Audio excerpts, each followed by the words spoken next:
Hey everybody, welcome back to Pianist Academy. I'm Szczepanek. Super excited for another live stream. It's been 3 weeks. Once in a while, we go 3 weeks between streams, and it's been one of those times. So it's going to be great to see everybody again after kind of a long time. Ser Woolsley, welcome. We're going to hear from you today, so I see you in the chat. Great. Bedlington Groomer, welcome. If you're here, please drop a hello in the chat. And OCD King, welcome. Great to see you. It's the Debussy Extravaganza is what I've called this. Bethany, welcome. Great. We're going to hear from Bethany today also. XZY. It's good to see so many great friends here. Awesome. So we have so much to get through. David, hello, David. So we're going to kind of just jump in and go from there. Hello, Jess. So I thought I'd kick off today with just a little bit of maybe, hopefully, hello, motif music. Which just hopefully there'll be some things about Debussy that you haven't heard, and if you have heard the couple little tidbits that I chose to pull, then it'll just reinforce a couple things that I think are important about Debussy, the composer, and a little bit about his music. So we'll start with a few words just generally about Debussy, and then we're going to jump into hearing Bethany play. So I'd like to kick things off with a quote from Debussy because I just love this. So Debussy said, "I'm trying to write something different. Realities, in a way. Imbeciles call it impressionism, which is a term used as inappropriately as possible, particularly by art critics." I love that quote. So many of you, I know a lot of you here, you use YouTube as a great resource to learn a ton about music and about composers, and you probably use Google and all kinds of other places as well. But so maybe you've come across that before, but Debussy hated being called an impressionist. He kind of hated the label for the movement in general. He also really disliked the word symbolism or a symbolist. And so he actually he thought that both the terms symbolism and impressionism were terms of abuse. That's really interesting, right? Hopefully something that you don't all know. Debussy actually met Liszt, and he heard Liszt play. Apparently he met with Liszt 3 times in January of 1886, which was just 5 or 6 months before Liszt passed away. And Debussy supposedly was most impressed with Liszt's use of pedal, and it really affected how Debussy also approached playing and how his writing is affected by use of the pedal. And Debussy is said to have thought that Liszt's pedaling was, quote, a form of breathing. It's really interesting. When Debussy played grand pianos, he always loved playing with the lid down. I have not done that today. But he always loved playing with the lid down, and that really helped create that mellow, really warm tone. And there's a lot of information out there online about the kind of piano Debussy played. Of course, he played many different instruments, and he wrote on a few different instruments, but he is always reported as coming back to his Bechstein upright, Model 8. That was his home piano that he wrote most of his music on as his favorite instrument. Uprights, as we all know, Ser Woolsley, you play an upright. Uprights are almost always against the wall. Because the soundboard's not exposed, we get really a much warmer tone usually out of an upright than a grand with the lid open. So interesting. Last thing before we jump into the music. This is half personal opinion and half based on seeing things online.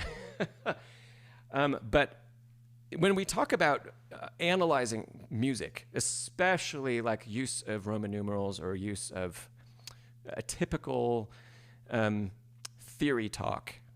Hello, James. Typical theory talk, I think, doesn't really convey the meaning within Debussy's music.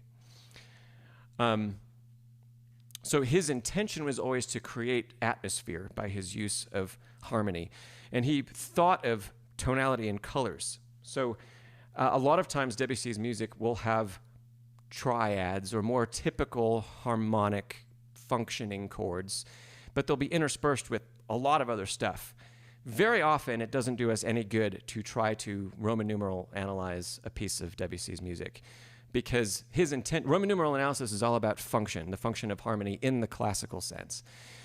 And Debussy's intention was to break away from that and use tonality to create colors and to create textures and to create atmosphere. And so a lot of times, if you try to write Roman numerals in Debussy's music, there'll be all kinds of crazy things because it's not really how it works.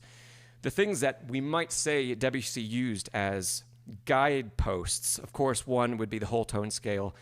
And so pitches, if we think about related pitches in a key, for example, D flat. I don't know why I picked D flat. It's not a key we're going to be playing in today, really, but lovely key. So if we think of D flat and D flat major, there are a handful of tones that are shared with the whole tone scale, and there are a handful of tones that are not, right? And so when we cross that gap between the two, Debussy's kind of melding both of those worlds. We'll leave the analysis there for today because we want to get into the performances and hear Bethany and hear Ser Woolsley. And at the end of the day, I haven't seen Rhodsey, but we're going to hear from Rhodsey also. Hello, C Drive, and hello, Nancy. Good morning. Okay. Bethany, we're going to hear Bethany play. Let's just jump into that, and then I'll give a little, very, very short background about the piece, and we'll dive into working on it. So let me get Bethany's performance queued up.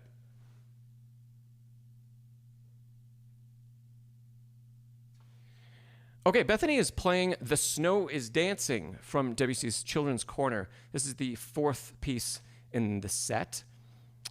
I'll leave it there. We'll listen to Bethany play, and here we go.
Lovely job, Bethany. Lovely. Let's give Bethany a round of applause in the chat.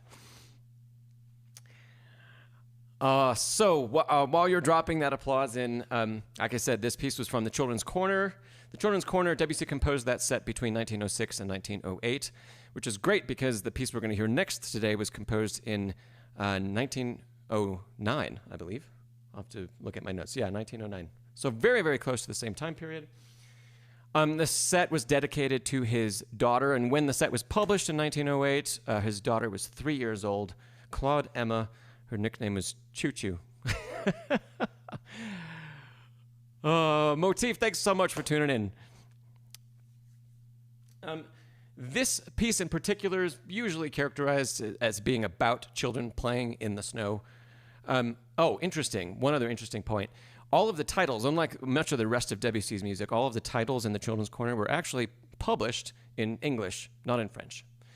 So The Snow is Dancing is truly the original title, not a translation. Okay. Yeah, Bethany, great job. So many applause in the chat, so much applause. Awesome. And Ser Woolsley says he loved the hand fluidity. Absolutely. I would absolutely agree with that. Yeah, really, really nice, and you're so relaxed when you play. Really, really nice job. So, I think this piece isn't necessarily a toccata. Does everybody here know what a toccata is? Somebody type in the chat. What is a toccata? Keep it interactive.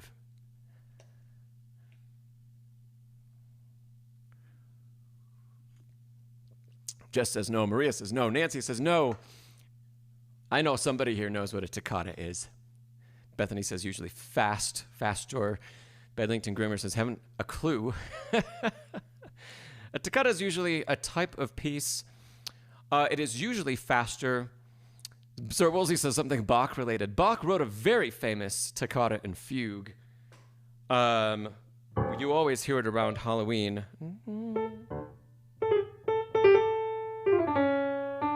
That one. Right? Okay, that's not a super example of a toccata because the opening is what everybody knows, but that really isn't where the toccata starts. So some of you're getting that. That's where we know that reference. A toccata is usually a faster piece of music that is, and Bethany says Ravel has one too. That's correct. Ravel's toccata from Le Tambour de Couperin, that's a really famous toccata. Toccatas are usually something that is kind of a piece of music that's in perpetual motion almost. Think about it like that. There are moving pieces. There are a lot of rhythms that repeat, or there's almost like a quasi-ostinato. It might not be exactly an ostinato where the exact notes repeat measure after measure after measure after measure, but the rhythm will exactly repeat. And a lot of times the rhythm has no pause, has no break. In this piece, we have just about for the entire piece constant 16th notes. The first bar of the piece begins with just eighths, right? But then from the second bar on, for the entire rest of the piece, I don't think I'm missing any measures. For the entire rest of the piece, there are perpetual 16th notes. Oops.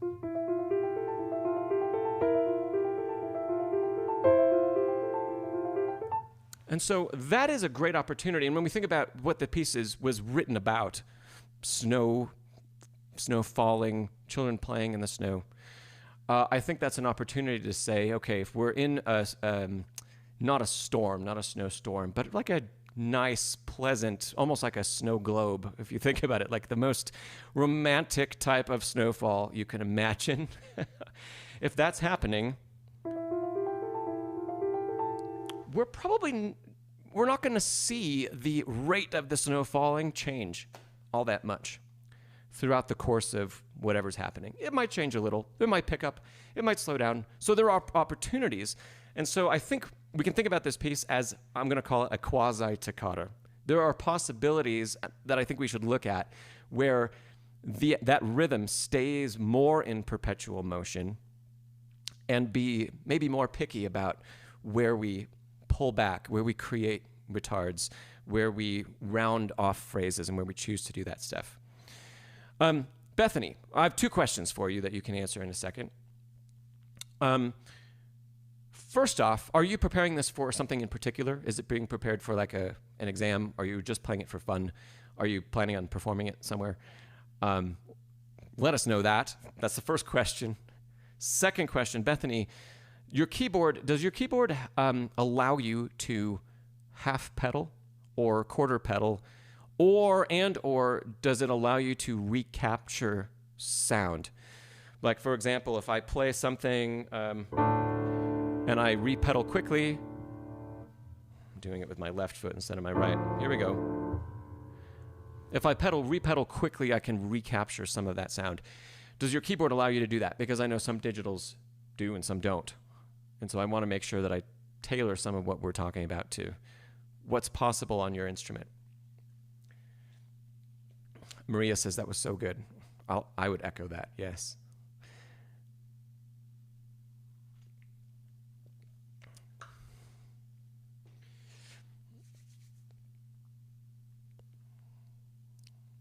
Before I go on, I'll just give Bethany another second. I know she's typing.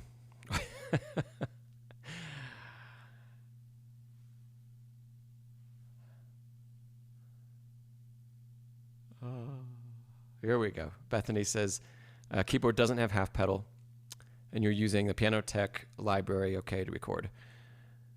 But it's hard to find the difference between full and partial. Piano Tech definitely, especially the relatively new versions of Piano Tech, you'd have partial pedal capability. Oh, Dith, you missed a wonderful performance by Bethany. You'll have to go and watch that. So Piano Tech allows that, and it has that programmed, but that will be up to your particular pedal setup and your particular keyboard if it transmits that data, or if the pedal is just an on-off type of thing. So we'll talk a little bit about both then. Okay. Let's start from the top. I'm going to show us the sheet music for a bit, and throughout the sheet music, I've written in stuff that we're going to talk about Bethany's performance in red, but previous to hearing this, I went in and translated for everybody some of the French markings, so that we can be sure that we understand, and so also, you don't have to listen to me horribly mispronounce some French. So here we go, right at the beginning of the piece. Bar 1, Debussy's marking, other than the tempo marking, animated, moderately animated, is soft and blurred. So even though there are no pedal marks throughout this, that gives us all of that license to use pedal, right? And there are also slurs all over whole bunches of groups of notes. Now, the pitches that we get in the left hand that are articulated, the ones I'm circling right now, these are all supposed to be from a children's song.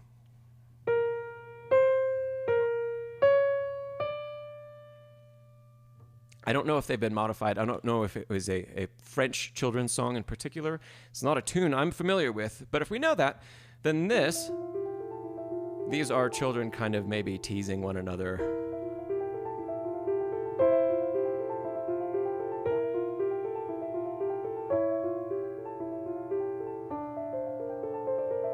So we can have some of that as a reference. That would be interesting just to keep in the back of our mind as we imagine this scene that we're painting.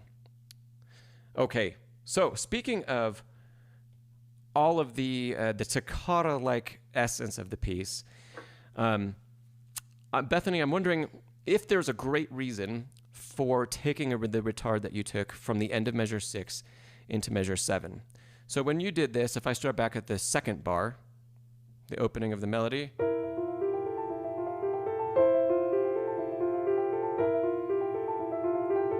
you very, very pleasantly rounded that. And that's lovely. But is it really necessary? Can we still achieve that effect of arrival purely with dynamic rather than with a change in tempo? So that right at the beginning of this piece, we can keep that perpetual motion.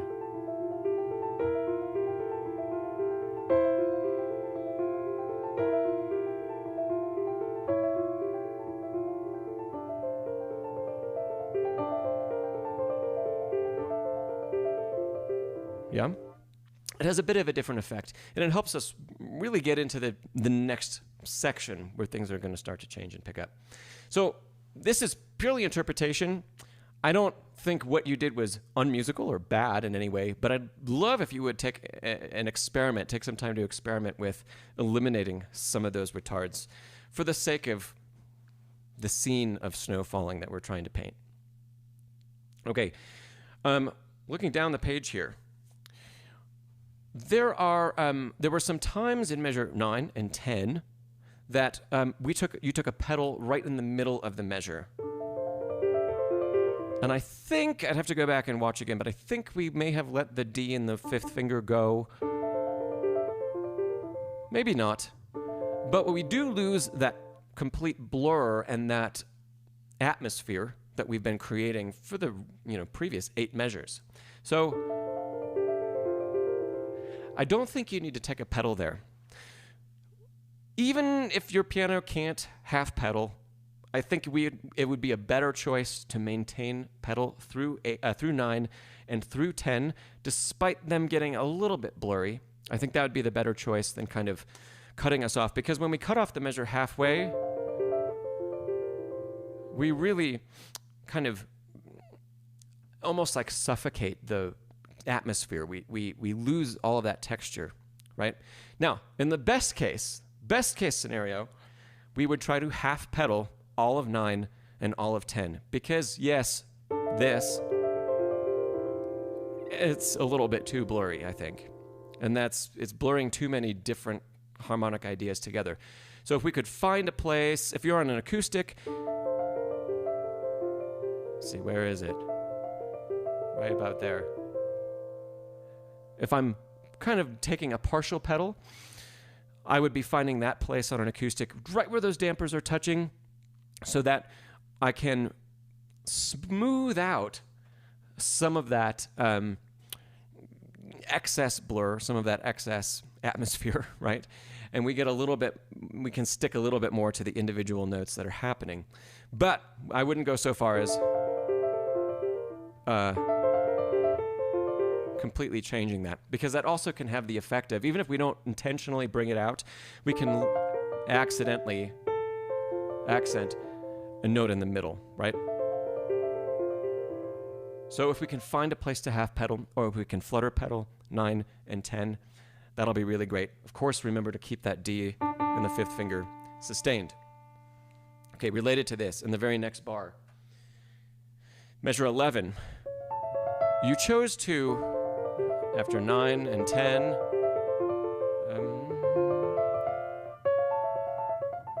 you chose to play these completely dry. Say the accidentals were killing you. Yeah. So Bethany, you chose to play 11 completely dry without pedal. And I think if I were to ask you your justification for that, I bet you would say, well, it's because there's no whole note. We're missing something happening that we've had in every other measure. There was a note that was telling us to sustain, right? And all of a sudden that's gone. I would argue that we still want to pedal measure 11 completely, or at least the way we're pedaling measure 9 and measure 10 now. If we can take a half pedal or do very, very subtle changes so we don't lose the atmosphere, great. And if we can't do that, I think it would be better to pedal all of 11 than cut off 11. Because, once again, relating to this idea of atmosphere, we've created this from bar 1, right? And if we move to measure 11 and that goes away, that sounds almost more machine-like than painting this beautiful scene, right? So getting from 10 into 11,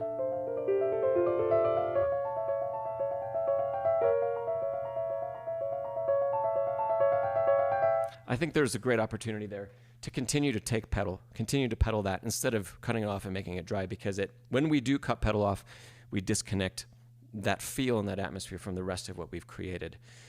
Same thing 2 bars later in 13. Yes, Bethany, I'm glad you're hearing that, yeah. The only place where pedal is really kind of eliminated completely is when we get later in the piece and we have those repeated E flats. That's the only time where it changes so drastically, but there's also that massive dynamic change.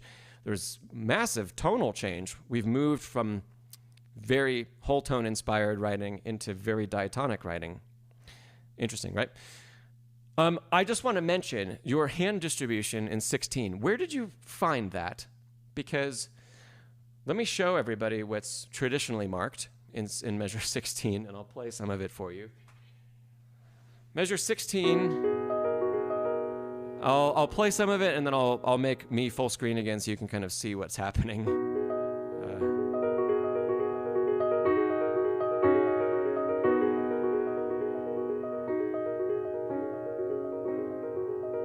So you can see that the left hand and the right hand are written to continue alternating as they have the whole rest of the piece so far. And if you see what that looks like, maybe I'll even show you from this way. There's all kinds of hand crossing going on.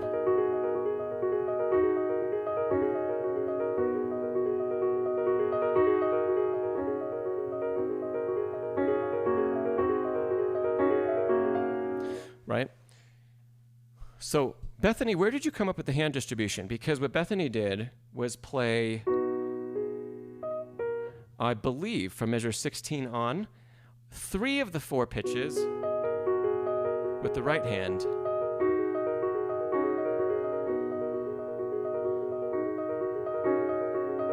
Which, okay, great. Awesome. Paul Barton and Song Jin Cho as well. Cool. Yeah, I was wondering if there was an edition that had that in print or something else, because that makes those bars substantially easier than the way they're originally notated and split between the hands. As long as we don't have a problem kind of changing from the rhythmic pattern of alternation in the previous set, right?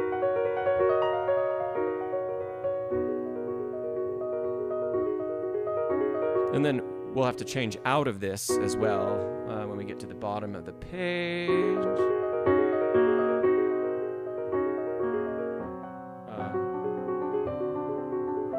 So if that's not an issue, it's fantastic. And it really provides so much more control over that left hand when we have to voice the bottom note, because that's our line that we want to hear descending, which you did a great job of bringing out. When the left hand doesn't have to jump around and do that. Nice. Yes. So, lovely choice. If an edition doesn't exist with that, man, maybe I should make one. Bethany, maybe you should make one. You should, since I believe this, yeah, this would be in public domain. So, yeah, that would be a great idea. Okay, getting into the next little bit here. Starting in measure 22, there's a new expressive mark, soft and sad, here in measure 22 that I've written in blue. So can we explore a bit more of how to create that difference? The opening bar was marked soft and blurred. This, bar 22, is soft and sad. I think we can go further than just letting the notes alone tell that story.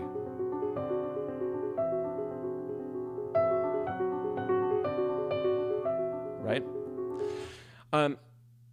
So what else can we do? Maybe this is an opportunity as we approach, and this is something I think that you did, as we leave measure 21, maybe this is a spot to continue to take time the way you have been, instead of trying to push through into 22. That's one option, and that'll help set up a new feel. The other thing I wonder is if we can, again, this goes back to pedaling and how important different colors and shades of pedal are in Debussy. Can we add to the sadness of the moment by having less blur than pedal fully down, so not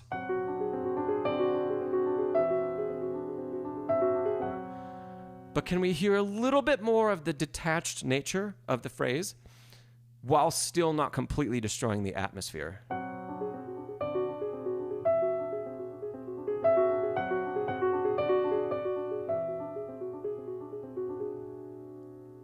That can really help us paint a different picture than what we've had in the past, right?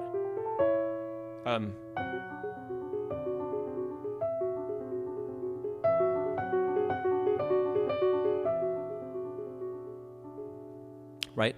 In order to help create that consistency in tone, but have that much less pedal, you might consider using almost finger legato for the inner voice. So instead of the way we'd play it with full pedal, it can be a little less precise than that. Not rhythmically, but instead of, yeah? So,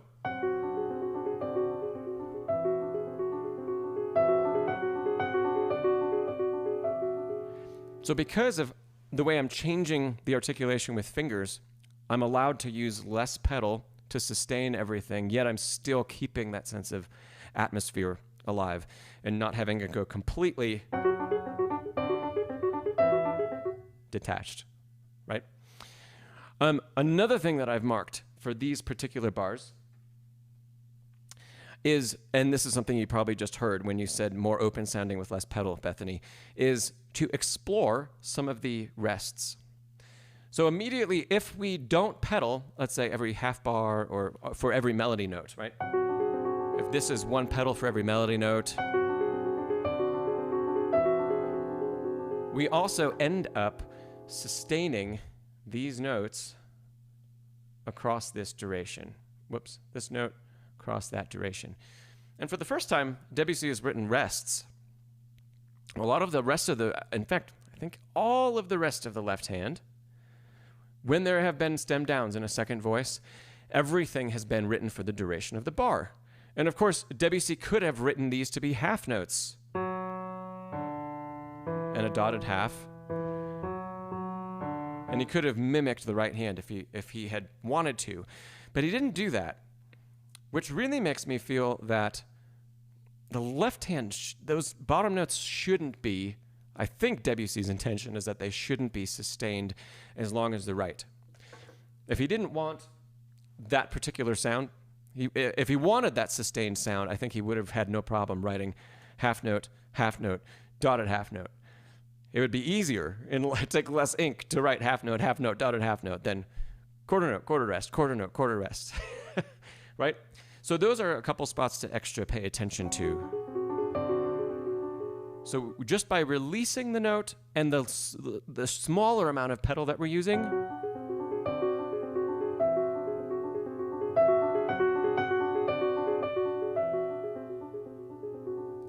we can create really 3 layers of things that are going on. Now we have a melody that stands on its own. We have the inner voices that are still the snow falling, and we have this other character, really. These might be 2 kids, and they're somewhat duetting, but they're not saying the same thing.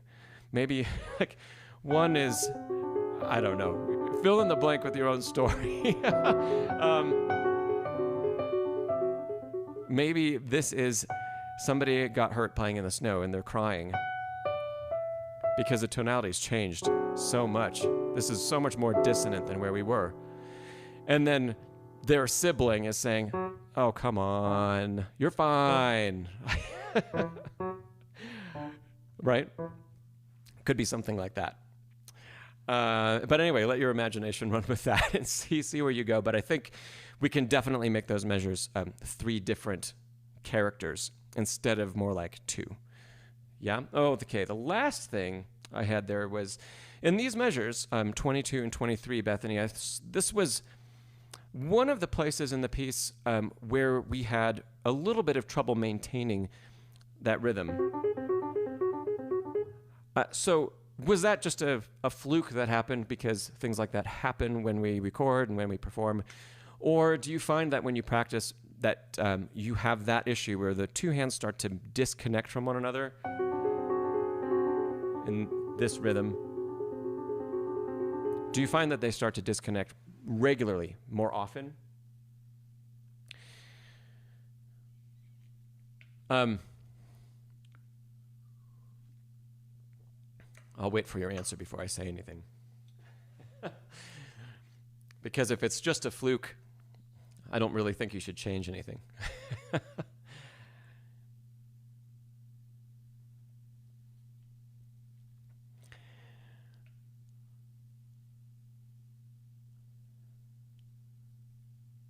Okay, so Bethany, you say that part was an issue because of trying to hold the left hand 5 while playing 16ths with the thumb. Is that because of hand span? Is that a hand span issue where the left hand, because you have to play second finger on C? Yeah. That requires having 5 and 2 reaching a span of a 7th requires a much larger hand span than just simply reaching an octave between the 5 and 1. 5-2 stretch is difficult. Okay, one thing that can help this is what we just talked about. If we let go of 5, if I play it without pedal at all,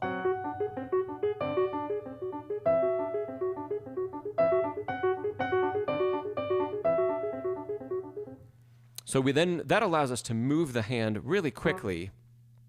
Let me know if you'd like to see that from the top or if you understand what I'm talking about. We still have to stretch between 5 and 2, but then immediately we get to reset the hand and move it to a much more practical and relaxed position, right? So that's one thing. The other thing that I was going to mention, because I thought, based on watching it, I thought that the primary disconnect between the hands was actually coming from the right hand and not from the left. And I was wondering about there's a lot of, I believe, movement that you're doing with the right hand wrist throughout this phrase. And I'm not sure if your right hand was maintaining the connection. Now that I'm playing it, I'm not sure your right hand was maintaining the connection with 5. Or if you were letting go. And so this is great, and I think throughout most of the piece, your fluidity of movement is really nice because it keeps us relaxed. I might suggest trying to minimize some of that movement that you're doing. Don't get rid of it completely. We don't want to be static because then we introduce tension and we just try to only play from fingers and we lose consistency. But instead of making bigger gestures like this, can they be cut in half? So you see, as I play this, the hands are still moving like this, but they're not doing bigger motions. And those bigger motions might also be causing the fingers to not articulate at exactly that right moment. And while this isn't crazy fast, that's enough movement that it could cause the left hand and right hand to have some issues keeping time in there. So that's something for you to experiment with, Bethany. Don't get rid of it, but see if you can minimize some of that wrist movement.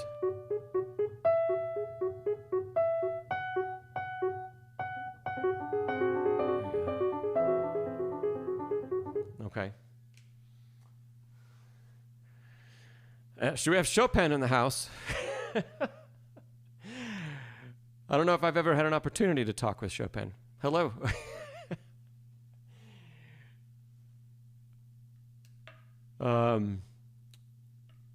Great, Bethany says small motion helps, and it helps to connect movement from the elbow. Great, great. So hopefully between those two things, the left hand releasing 5 and also the right hand having a bit smaller motion, we can really lock that rhythm together just as well as it is in measure 2 when it's far simpler to execute, right? Okay. Moving on.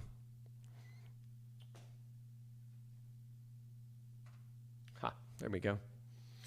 Let's look over at measure 30. This is an interesting little spot. Right after the section we were just talking about, we finished that. We have this interesting little accent. And the second half of the bar, the accent is offset. Interesting. Bethany, you tend to really speed up through here. And it was another place where the hands were disconnected a bit. Again, think of toccata and think of the solid perpetual motion, and that we're not changing, we're not getting faster. I don't think this is a place for us to push forward. Even in the next two measures,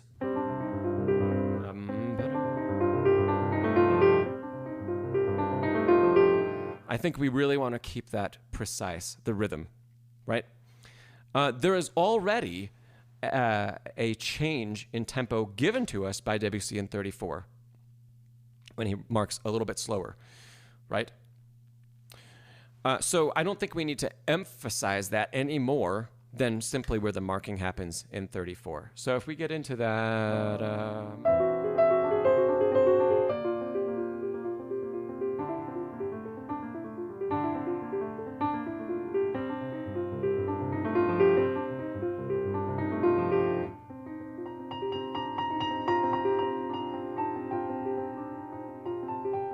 yeah, I think that does the trick for us. And also the change in harmonic tonality that we have in 32 here. That does great work for us, yeah? When we get to the end of 32, and we play that crescendo, it would have been nice, I think, if Debussy had marked subito pianissimo in 33, but really that's what we need, is a slight crescendo and then immediate. And then again at the end of 33. And we all know subito piano, and you'll hear this on a lot of people's recordings, making that great dynamic change. That takes a little bit of time. And so we end up hearing some of that perpetual motion stop.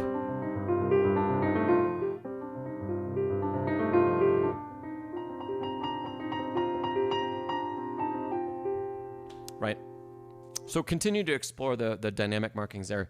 And that's another great place to feel some time to let that dynamic change so we don't get so much buildup of sound. Yes. Moving on. Really nice job, Bethany, of creating a different character in 34. You took the tempo fairly more slowly. I might not personally choose to go quite as slow as you did there, but it was very nice and it was very musical. The thing that I would draw your attention to is coming out of it, especially if we do a bigger slowdown.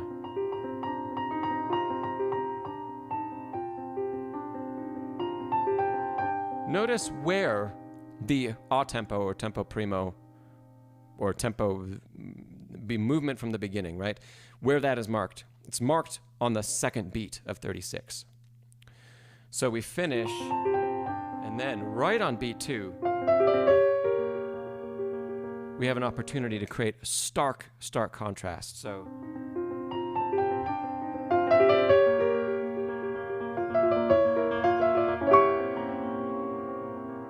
yeah.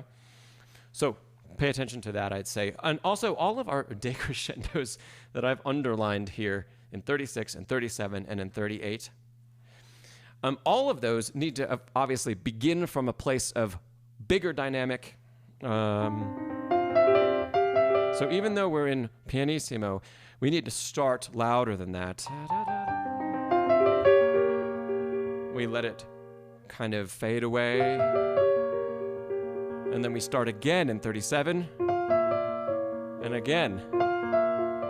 And then again. Let's see, here are the notes. Right? That is fairly, it's a little bit easier to execute, actually, and we can kind of lean into those Fs at the beginning of each phrase.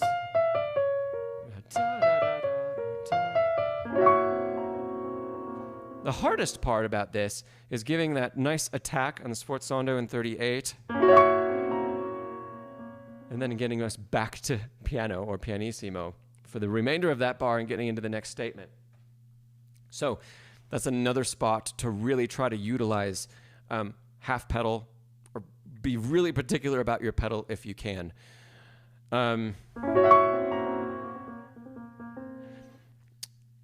here's a case where I would probably argue that a shorter pedal if you don't have a choice between full pedal and no pedal, I would probably take a shorter pedal rather than a full sustaining pedal. Because if we do that and we catch the sforzando,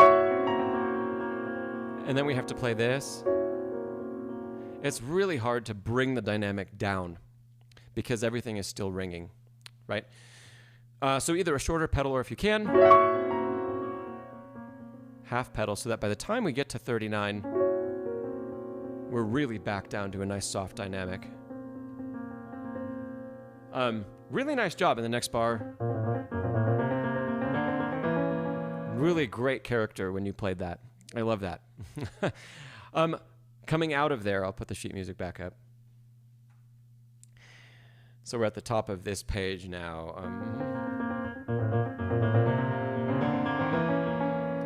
Really nice. I think don't be afraid to go further with the crescendo. That's marked for the left hand. And then the crescendos that are in the two-handed gesture here at the end of the measure, end of measure 41, can we really make those bigger and more exaggerated? So I just need to get rid of the high D flat a bit sooner, so that we really go somewhere quickly and come back. Almost like a little exclamation. So in context.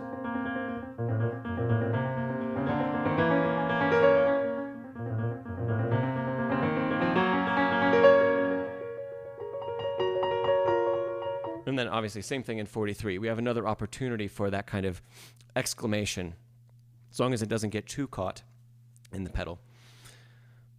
Okay. Great stuff.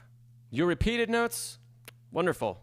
Unless you have some questions about that section, I don't think we need to talk about that. So really nice job. Coming out of the repeated note section. Oh, thank you, Echo Soul. I will try to get to an answer to that question between these the two pieces that we're talking about today. So give me just a few more minutes. I'll try to get you an answer to that question. Bethany, coming out of measure 52 into 53,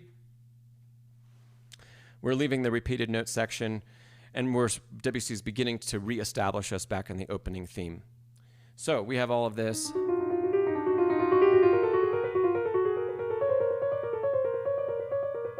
Once again, like you did earlier, we eliminated a lot of the pedal there.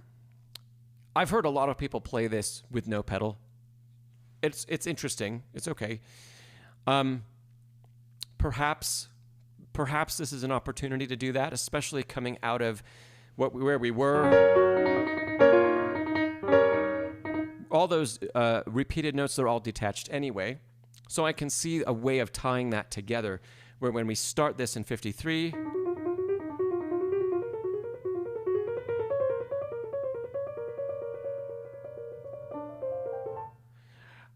that could be interesting. So maybe keep that. But I would still add pedal, maybe start to add pedal in 55, and then really lean into the pedal when we get into 56. That'll help us bridge that gap into 57. You'll also notice I wrote here non-writ over 56. You did a lovely job, again, of rounding this off. And it was beautifully done. But experiment with, this is another opportunity where we don't have to do that. And there is no marking to do it, right? So if we've created all of this difference in texture and atmosphere from 53, start to add pedal, and then more pedal.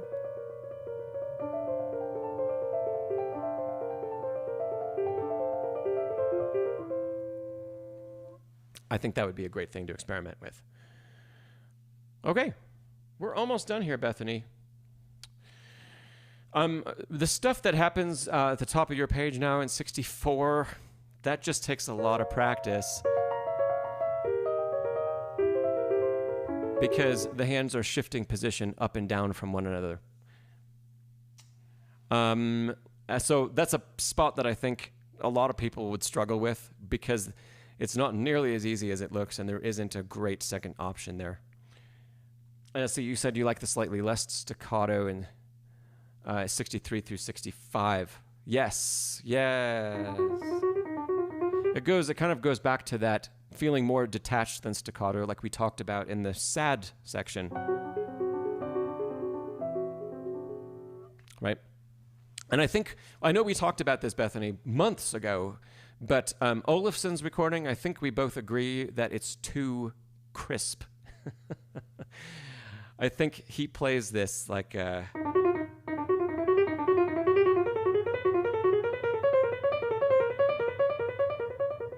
then even here. He doesn't really obey the blur marking from Debussy at all. Yeah, I don't think that's a great direction. Yeah, Bethany, you say it's almost military-like. I hear that as well. Let's see. The last two notes I have for you, Bethany. Musical Lesson says, you're all for unique interpretation. Yeah. Unique interpretation is what gets us to listen. So in that case, yes. Going too so far as it disrupts what the composer put on the page, I don't know about that. I know as a composer myself, I definitely have feelings when people dismiss markings I put down. Yeah, I always want to be like, why did you ask me? Just ask me. Email me. And I hear a recording of something I've written, and I say, that's not how it's supposed to go at all. So, yeah. The downside is in the audience, when they hear that, they think that's what I wrote, and it's not. So if we put that in the context of great composers, how would they feel about that? It's hard to say, and Debussy might be one that is more forgiving than others. Okay, last two notes, Bethany. Toward the end of the piece here, it's the death of the author moment. Yes.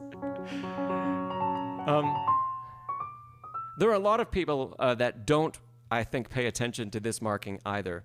Perdendo in 68 that I've underlined. Perdendo means getting lost. I am almost kind of equate it to, it's almost similar to like when Liszt marks al niente, or to nothing, which is both an emotional marking and a dynamic marking and a tempo marking. I think getting lost plays all three roles. And a lot of people, when they play these bars, they really take that crescendo in 69 literally and make a big crescendo. And this phrase is played with a lot of reminiscence of what the left hand did earlier in the piece. That's not getting lost, though. That is having a whole lot of direction, a whole lot of forward direction.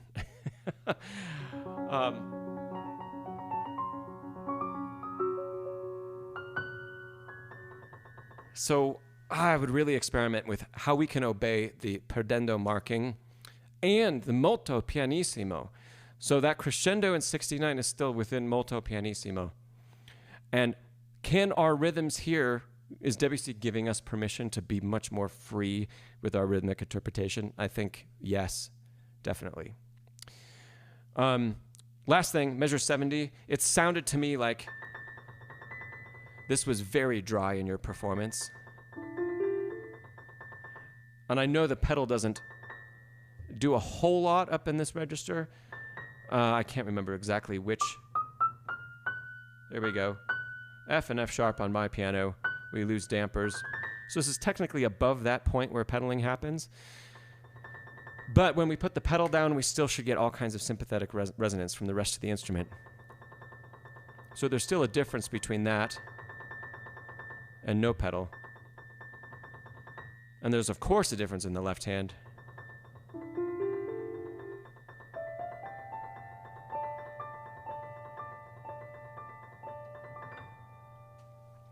So if you didn't use pedal there, Bethany, at least in those few measures, I'd say for sure give it a try.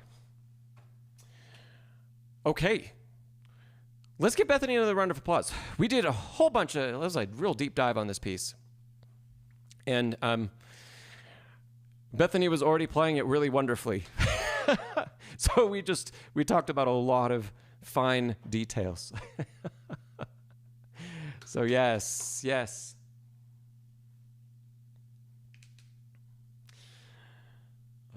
Musical lessons, you say you should inform the audience if you've altered anything.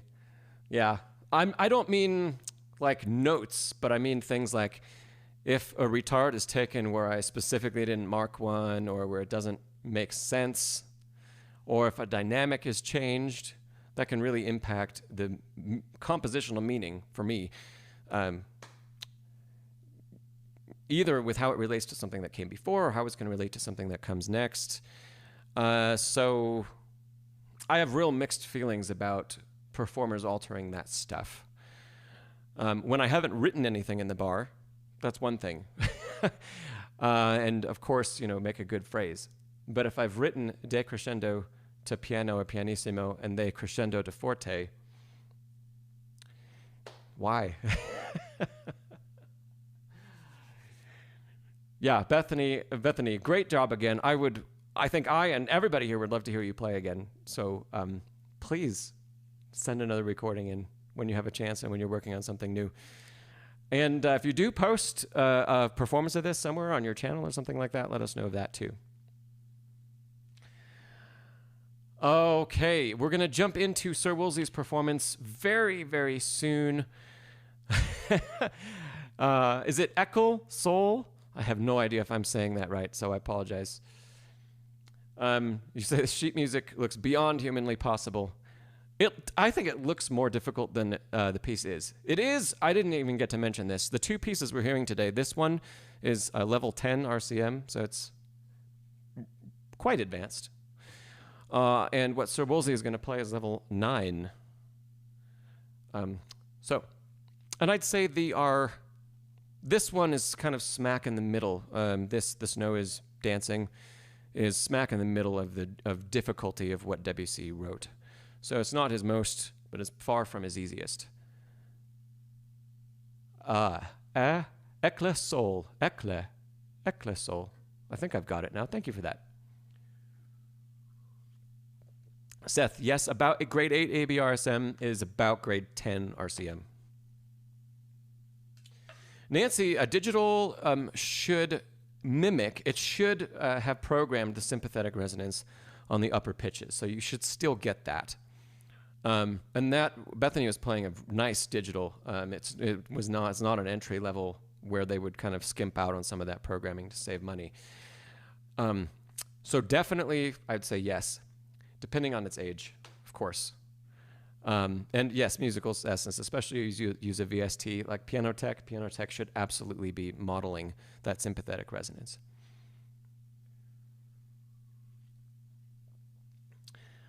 I wanted to go back and real quickly before we get to Ser Woolsley. Ekle Sol, you asked, how do I play chords properly, like with B major? Let me give you a quick answer because we have to get to Ser Woolsley's performance. Do you mean, I take it you know what the notes are to play a B major chord? If you're asking about fingers to use, I'll give you a quick talk through that. For B major in root position, especially, this isn't always how it's taught in books or how it's taught to younger pianists, but especially if you have larger hands. B major, 1, 2, and 4. Not 1, 3, and 5.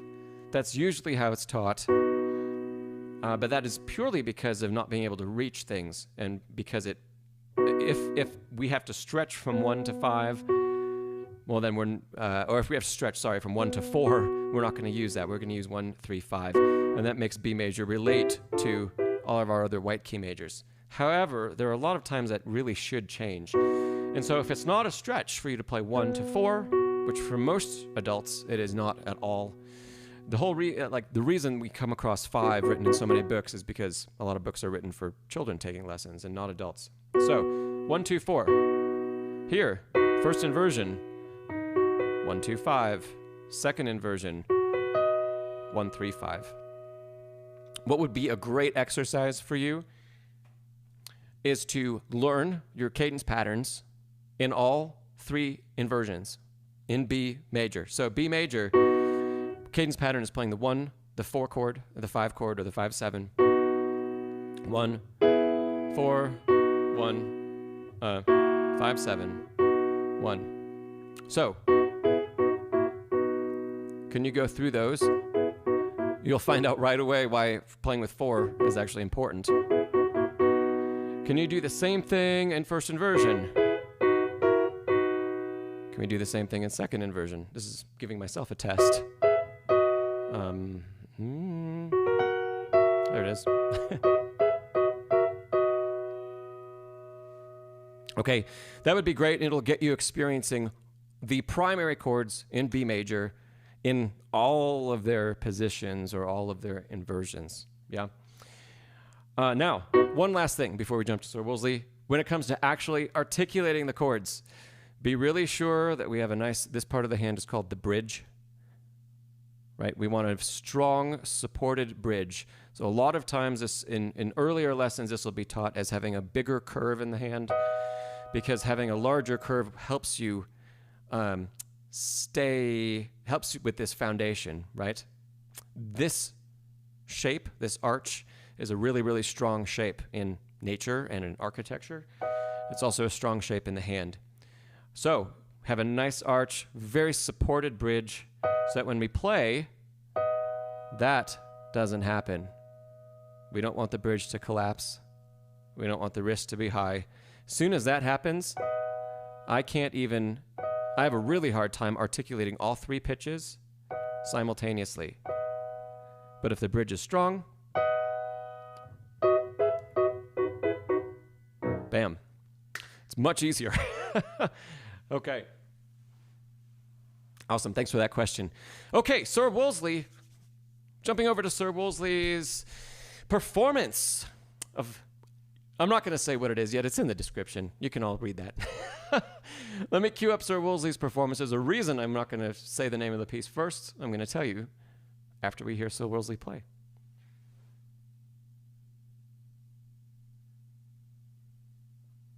All right, here we go.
All right.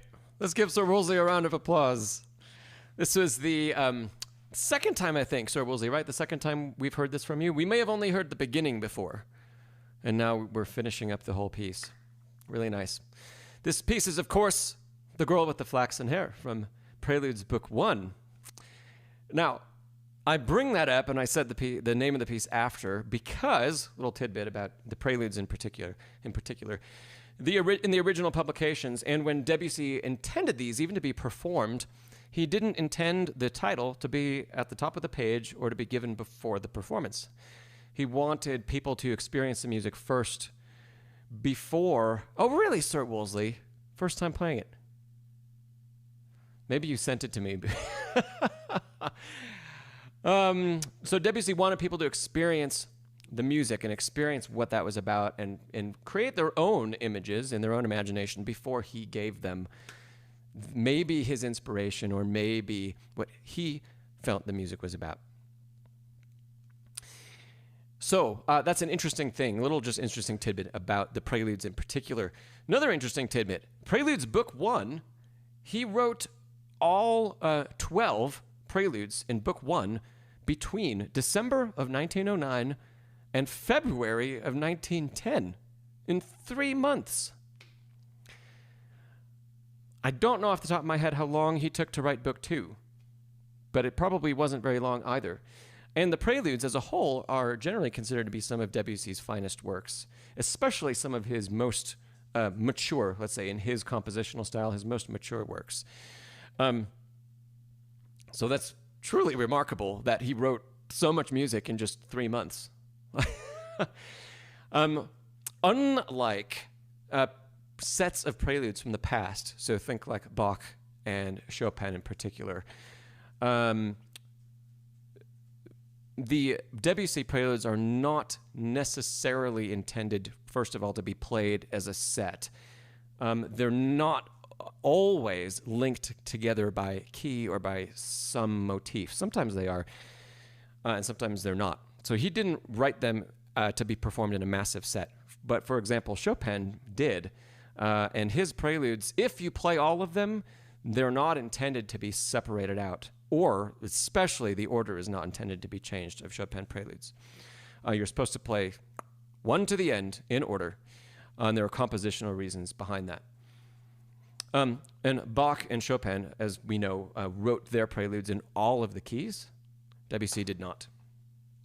So there are some departures from previous use of preludes in a set or in an opus. So,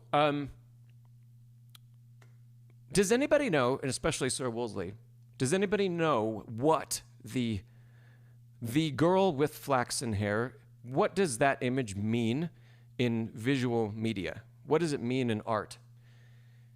If you saw a painting with this lady portrayed, what would the intention be? Does anybody know that?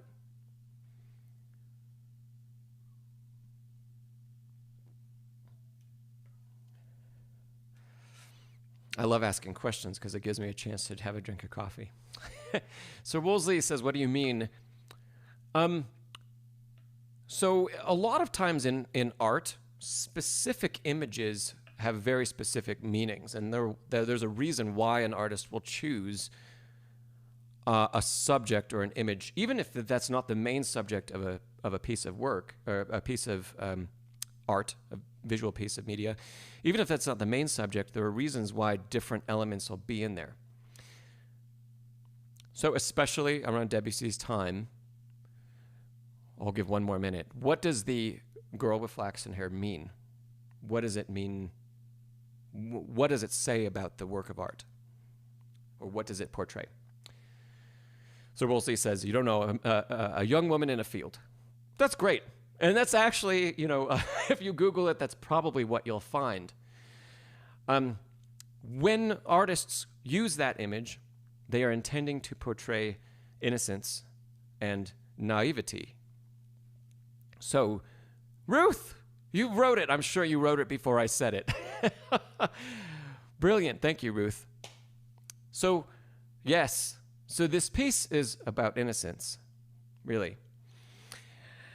And because of that, especially contrasted with a great amount of Debussy, of the other preludes, this work is very straightforward. I don't mean simple, but I mean it's just very to the point. It's very straightforward. Even his harmonic language isn't nearly as experimental as it would be in the surrounding pieces in the set, right? And we can also use that to help our interpretation out. So Woolsley, I know you've watched Thibaudet's kind of masterclass on this piece. And that goes right along with something that he says that I'm going to reiterate. And that is, there is no place for excessive rubato in this piece. There's no place for big showmanship. We don't want any of that. This is just nice, very beautiful music that's pleasant and easy to listen to, right? Question for you, Ser Woolsley. Why, I know we talked about this before, why have you chosen to use pedal in bars 1 and 2 instead of playing it more dryly? Because I know in the past you were kind of experimenting between the two.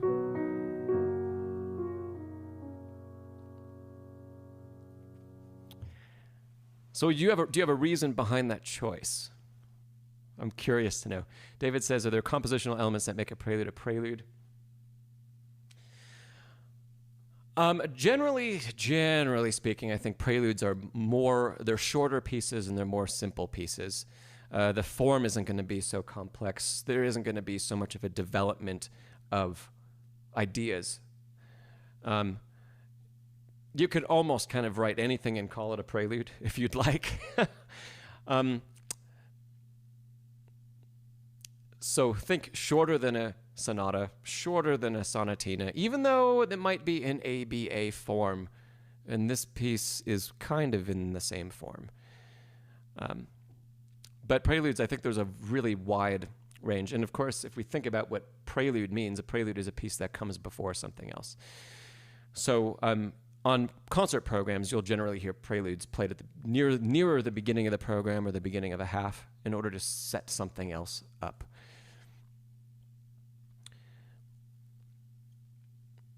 Musical Essence says you love Chopin preludes. Yeah, they're beautiful pieces, and some of them are quite easy, and some of them are really difficult. Yes, so Ser Woolsley said that's the question I asked you, so I'm doing what you said. Okay, good question, good answer. I'll have justification for that by the time we finish talking about this, Ser Woolsley. Even more justification. So, right from bar 1, think about two things, Ser Woolsley. You had both hands prepped right at the beginning of your playing. Your left hand was ready to go. It doesn't have to play for 2 full measures. And so you had both hands ready. You did a really nice preparatory motion in the right to make that onset of the first note lovely. That was great. Because if we start from no movement, it's really difficult to create a beautiful tone. It's way more difficult, and at the beginning of a piece, we always have that opportunity to play from a place of movement, and a lot more control. That was lovely. But 2 bars later, while your left hand is sitting here, it has to play, and you've been holding and holding and holding, and now it has to play. You're asking your left hand to do something very difficult because it's ready so far in advance, and you didn't do any lift to help that articulation. It doesn't have to be really big. So even if you would like to get the left hand ready to play that, when we approach the point where it enters, I know my right hand is somewhat blocking, but the hands are mimicking. So think about that. That'll make that left hand entrance way easier to control and voice exactly where you'd like it to be.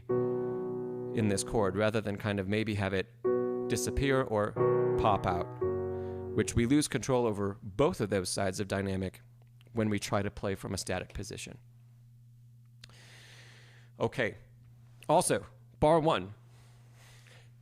You took a lot of time on that pitch, and then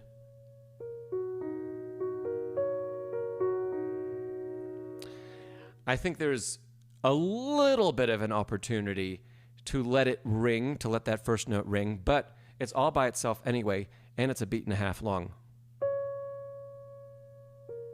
So even if we play it in perfect tempo, if we know ahead of time, if that's our quarter note,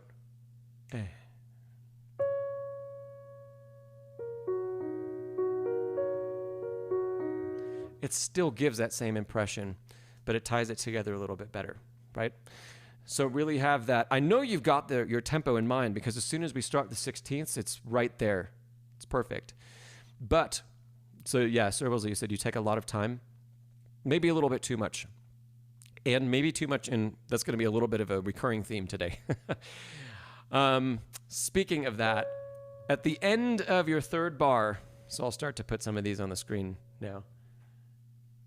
Okay, now this is going to be in time.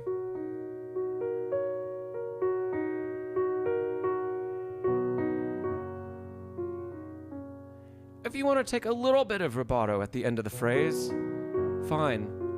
But don't do, because that really changes the rhythm that's written, right? And that would be something in this piece I would say is too much rubato, and it takes away from the simplicity, I think, that is being represented by the notes. Yeah? You'll see here, I wrote a little smiley face. That is because you did a perfect job of counting 2, 3, 1, 2. So nice work there. Okay, good. Going down the page, I've got a couple other notes here about some things about flow, more notes about timing. So in measure, what is this, 8? Here, where I've written flow in red. This was another place I felt like there were little adjustments in timing, maybe rubato. Maybe it was because you were looking for some of the left hand. But we want that to be just more consistent, just like we're trying to build into bars 1 and 2.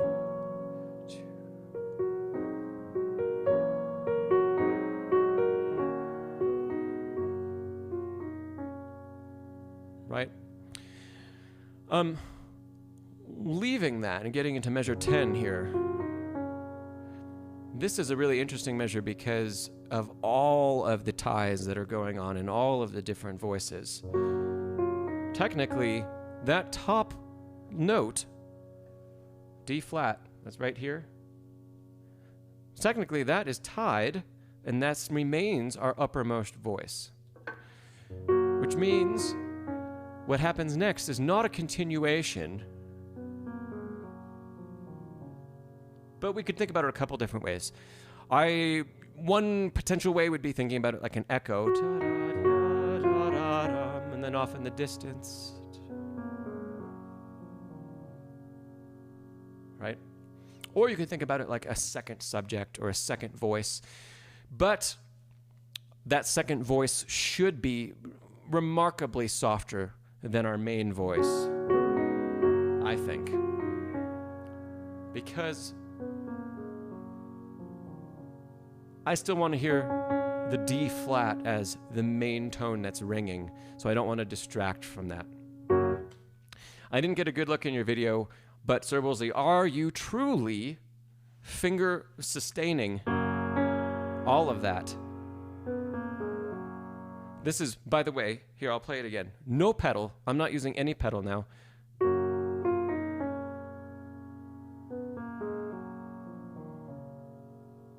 Are you really finger sustaining all of those? Because we need to. We don't want to blur this too much. And the way we can get away from that, I'm taking, let me see, I'll write the pedals in for you that I'm taking. 1, right on that D flat. Pretty simple.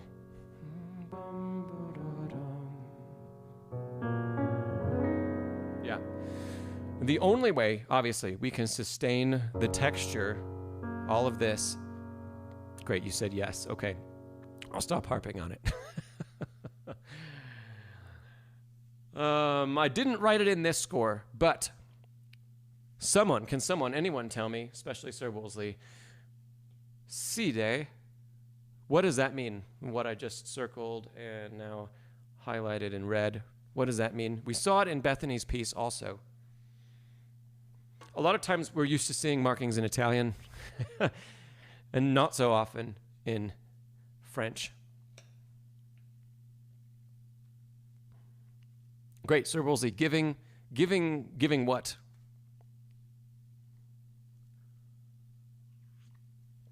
David says slower. Yes, giving time. So its Italian equivalent would be something like ritardando. Maybe even meno mosso, just less. Because it's really it's not necessarily a slowing over time, but it's a feeling of like breathing.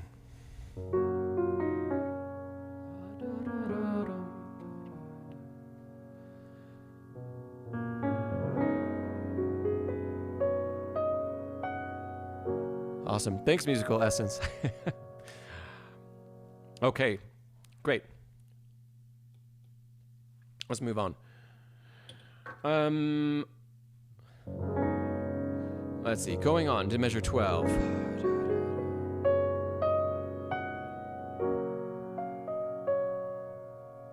I wrote timing there again, Ser Woolsley, because there were hesitations. They're usually happening on the eighth notes, where eighth notes are kind of getting pulled out of tempo, and then we tumble away from them. So I think your instinct of taking some time there is great, because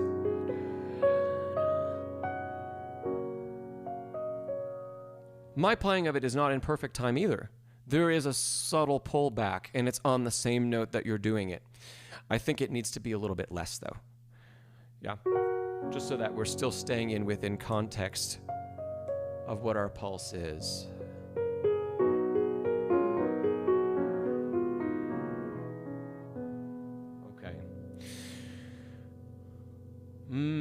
Just a quick note, this crescendo in 15, under the crescendo is marked très peu, which is very little. So that's saying, here's a crescendo, but do very little crescendo.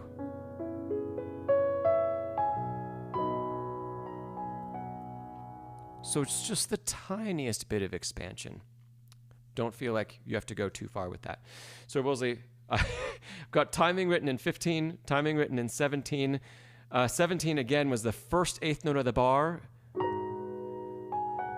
Something like that happened, and it should be going right to beat 2. Right? Okay. Now I know you had a particular question about the material starting in 19 and moving on from there. So, it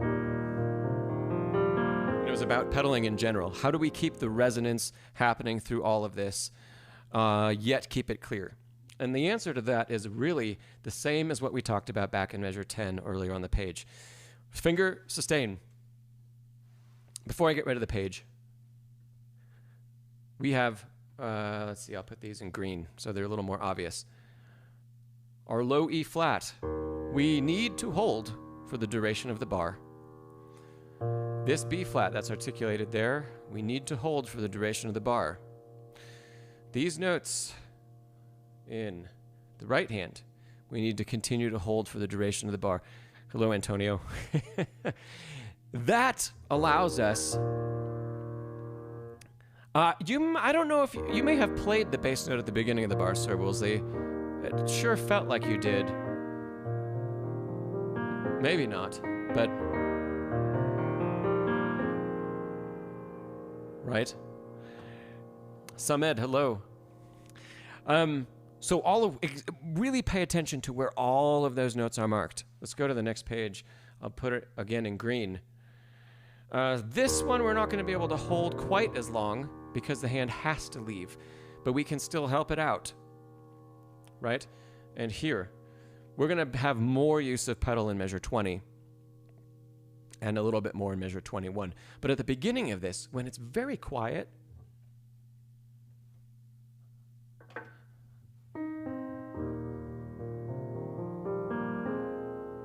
right? We can pedal, pedal, pedal on every main beat.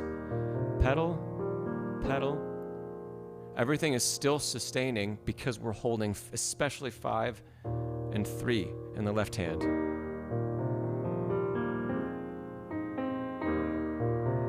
Right. Now here, if we do just a subtle, like a gradual lift of the pedal, a gradual release in the next measure, so that when we arrive at the next chord, we've changed pedal, so there's not so much blur, but that keeps it clean without being overly blurry. I know you said that you have some trouble with the piano and dampers and all of that. We can talk about that in a minute. But that's our goal, okay? So full changes of pedal in the previous bar, the first bar of this statement. Pedal, pedal. We still have all of that resonating. Pedal, and then gradually lift. Pedal again. And I think you can just hold the pedal through measure 21 all the way up until our arrival on that upper chord. Does that make sense, Ser Woolsley? Yeah? Okay, great. You said that's what you were looking for. Oh, yes. It's a beautiful piece of spot in all of Debussy's music. One of my favorites.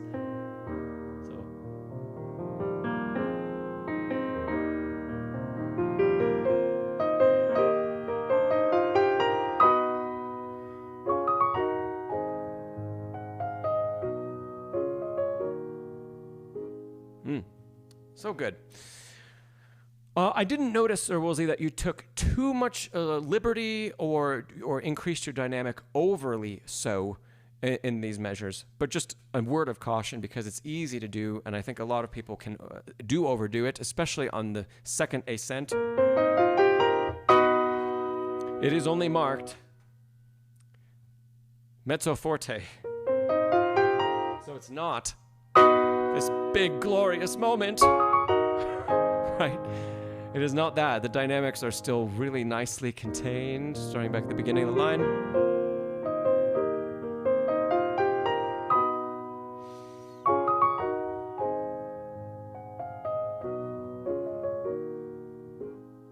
Yeah. So I don't think you did too much. Just keep in mind, as you continue to get to know the piece better and better and better, and especially because you're playing from memory, it can be easy to overdo that. As we continue to practice and we feel the music and we feel where it pushes, that's a moment that I think always takes conscious effort to hold back. And that's part of what keeps it beautiful and keeps it innocent along that same theme.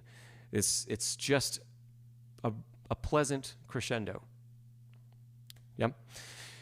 The triplets that follow here.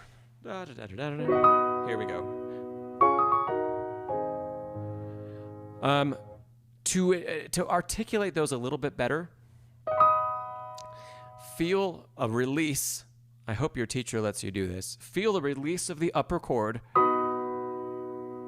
and then we can drop in on the triplet group, because playing 4-5-4 is not the easiest thing in the world.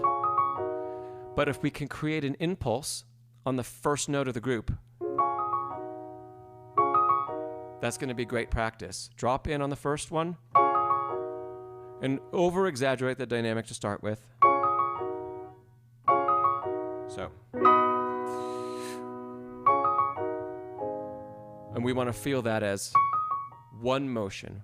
Da, da, da, da. Yes. Exaggerate. You said doing the impulse, feeling the impulse without the drop. Exaggerate it physically. Because if we can feel the drop, that's going to activate this to feel like it's one shape. Da, da, da, dum. Da, da, da, dum. Instead of bum, bum, bum, bum, where it's 4 articulations. 4 articulations, especially with 4 and 5, that makes it more challenging than feeling one impulse that drives the whole movement, the whole physical and musical movement. So.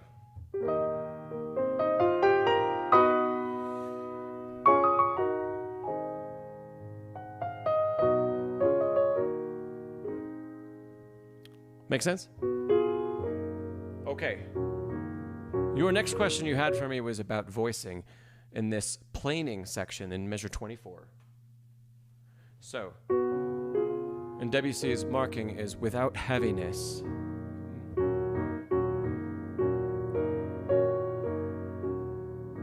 And you referenced 2 pianists in particular that you like listening to. Hello, Nelba. Tibede and Michelangeli, and they play it differently. And you were saying, is one of them correct? Should the top note be brought out?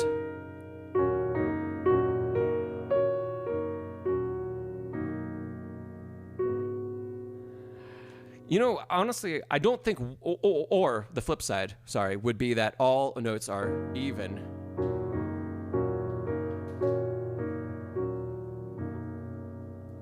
If I was to say one is more correct, I don't really think that is the case, but I think Debussy would have preferred the latter. I think he would have preferred everything being more even and a warmer tone rather than something on the top sticking out. I'm exaggerating that right now, but you get the idea that this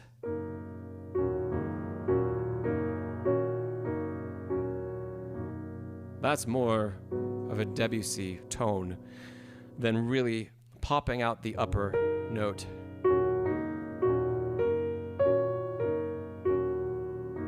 Which is something we would do for a different composer, right? So, okay, I don't think either of them is wrong. I do think Debussy probably would have played it more evenly. That being said, I think you can choose. And you could probably even choose based on the instrument you play, how you're feeling in the day. This is one of those great opportunities to just let the music speak to you in that moment. Yeah, more even. Ser Woolsley, I tend to play it more evenly. But once in a while, I'll find myself really singing the top note out.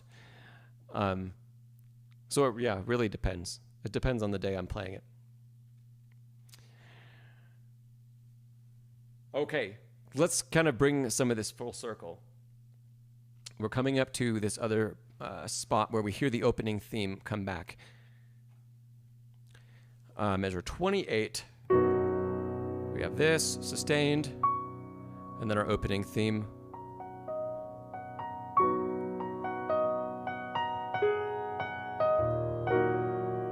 Yeah. The choice you make here, I think, needs to tie to the choice you make for the first measure, the first 3 measures of the piece. So, do we play these measures at the end with full sustained pedal?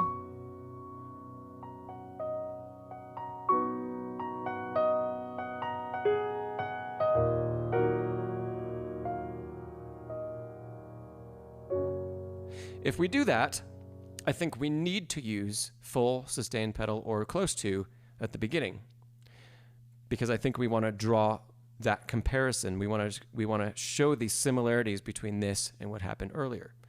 Whereas, and I know, Ser Woolsley, I don't think you have, yes, you do it with full sustained. Your piano probably does not have a sostenuto pedal. I'm bringing this up because of Thibaudet's video, because his approach is to play the beginning much more dryly.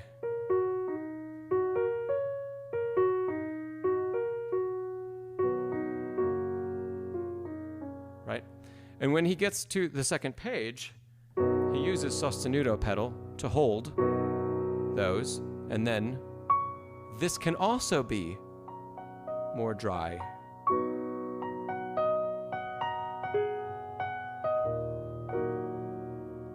Okay. That is a very musical choice also, right? But I do think we have to either choose one or the other. So he doesn't explain that, but his choice to use sostenuto that he talks about in measure 28 is driven by how he plays the first bar. It's not like a show-off use of the middle pedal, which is hardly ever used, or where we get to see his crazy shoes. It's not that, but it's in order to tie his interpretation of bar 1 with bar 28 and 29. Lots and lots and lots of people won't do that. But I would think that lots of people, if they do take full sustain, because you have to, if you're not using sostenuto, you have to in 28 sustain, because there's no other way to show all of this continuing to ring. We can't use any finger sustain. Right? Because of that, we should also choose to make those opening bars related. So you're doing that in both cases already. I just wanted to show you some extra justification about why that's a good choice, instead of just put the pedal down. Or instead of just, well, we have to. Well, we can go deeper than that. All right. 2 more things, Ser Woolsley. Let's see. I say you try to do a half pedal somewhere in those bars. Probably here. Probably there.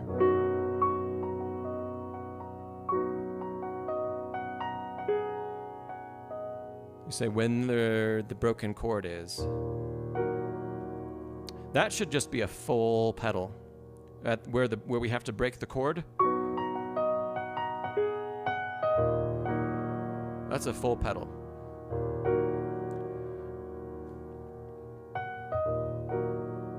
Yeah. So that's not half pedal. Make sure we completely change, because we don't want any of this lingering into this. Because we hear that. That doesn't sound good. Okay. 2 measures later. We're in measure 32 here. 33, where pianissimo is written. Once again, subject of finger sustain. Those uppermost notes. Let's see, do I still have green selected? Yes. Those uppermost notes need to be sustained over our pedal changes. So I know this is something that you're working on with your teacher. So we continue to hear that B flat.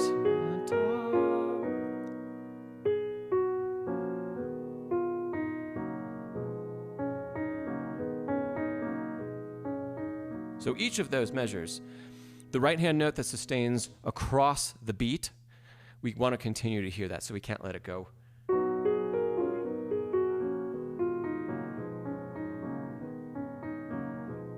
It really makes, the pedaling can be quite easy. Just a pedal every beat. Whoops, there it is. Yeah. And that'll fix all of that. It'll fix the kind of the blurriness that is in those measures right now, but we'll still create that extra bit of continuity. Last thing, in 35. Make sure that we show a really distinct difference between the 16ths. Dun, dun, dun.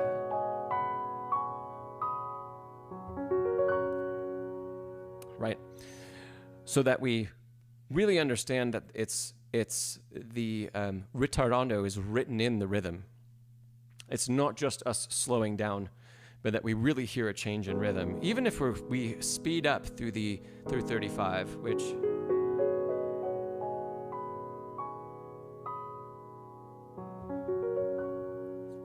right?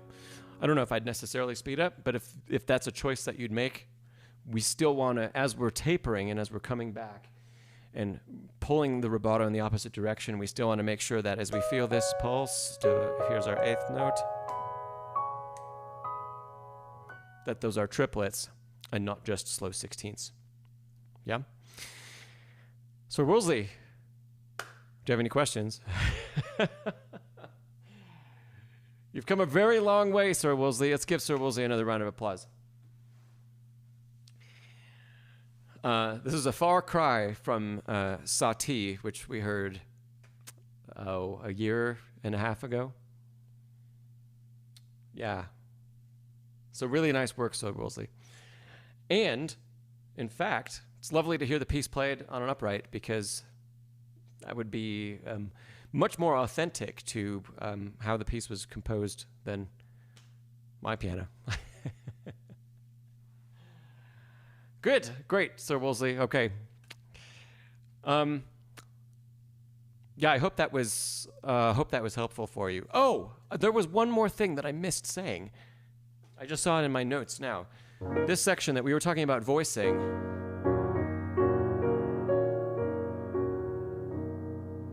Right?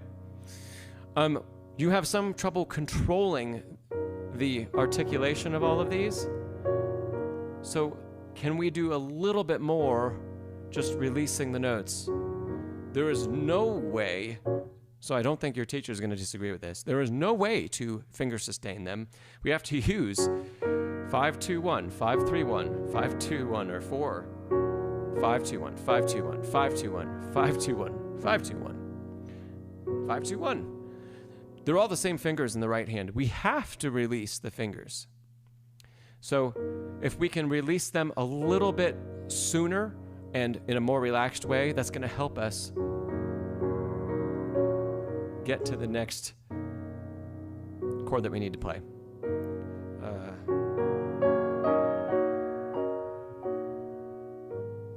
Right? Okay, that was the last thing I wanted to say. Oh, the dampers issue, that one too. Okay, about your dampers.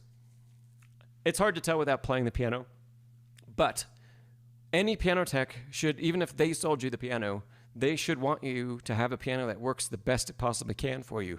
So ask about the dampers. I mean, well-regulated dampers, they shouldn't be dampening at different times. Even if I release this slowly, my B flat isn't perfect. It hangs on just a little long. Yeah. It's close, though. And definitely there aren't any pitches that are just ringing on for days while the others are completely cut off, right? So well-regulated dampers, we should be able to do that.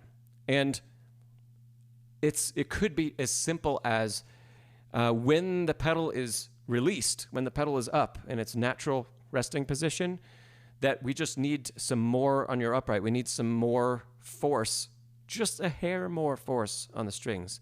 There could be another regulation thing. But because the piano doesn't continue, when you're not using the pedal, it doesn't continue to ring everywhere, the dampers are contacting the strings fine. This would be really easy, actually, for you to tell.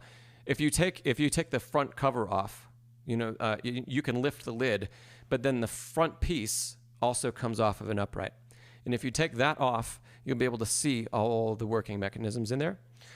And when you press the pedal, do you see the little dampers go pop, pop, pop, pop, pop all at different times? And when you release the pedal, do they go pop, pop, pop, pop, pop all at different times? We want to see one, on an upright, one pulling back from the strings and one pushing forward, not a bunch of this jagged motion, right? That's super easy to see, and it's not hard to fix. It just takes a little time. Cool. All right. We have another video. Rhodsey, are you still here, Rhodsey? We were going to take a look at Rhodsey playing some scales. So this is not a piece. We're not going to hear him play a piece of music. But this will be very interesting, I think, for a lot of people if you're working on scale practice or you're working on fundamentals of technique. Ser Woolsley, you say different times in high versus low. That can be fixed, for sure. If you can, play a little bit for your tech when he comes over and explain what the issue is. But yeah. Okay. Hopefully Rhodsey is here. Rhodsey sent me like a 5-minute video of a lot of scales, and I I took the liberty of kind of trimming it down because he was doing some talking in the middle.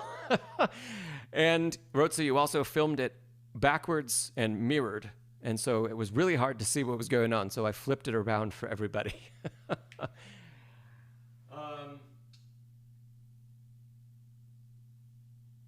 Let me pull up Rhodsey's video of some scale practice. Thank you, Ser Woolsley. And we're going to take a listen to just a couple scales, and we're going to talk about it.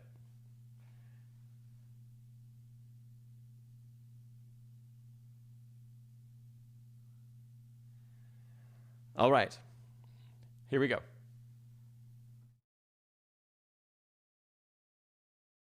B major.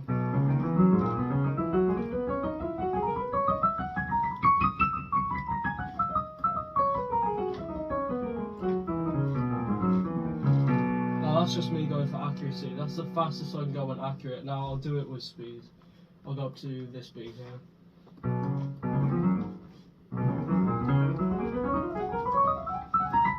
I hate doing this. I'm just going for speed instead of accuracy. Let's go for accuracy.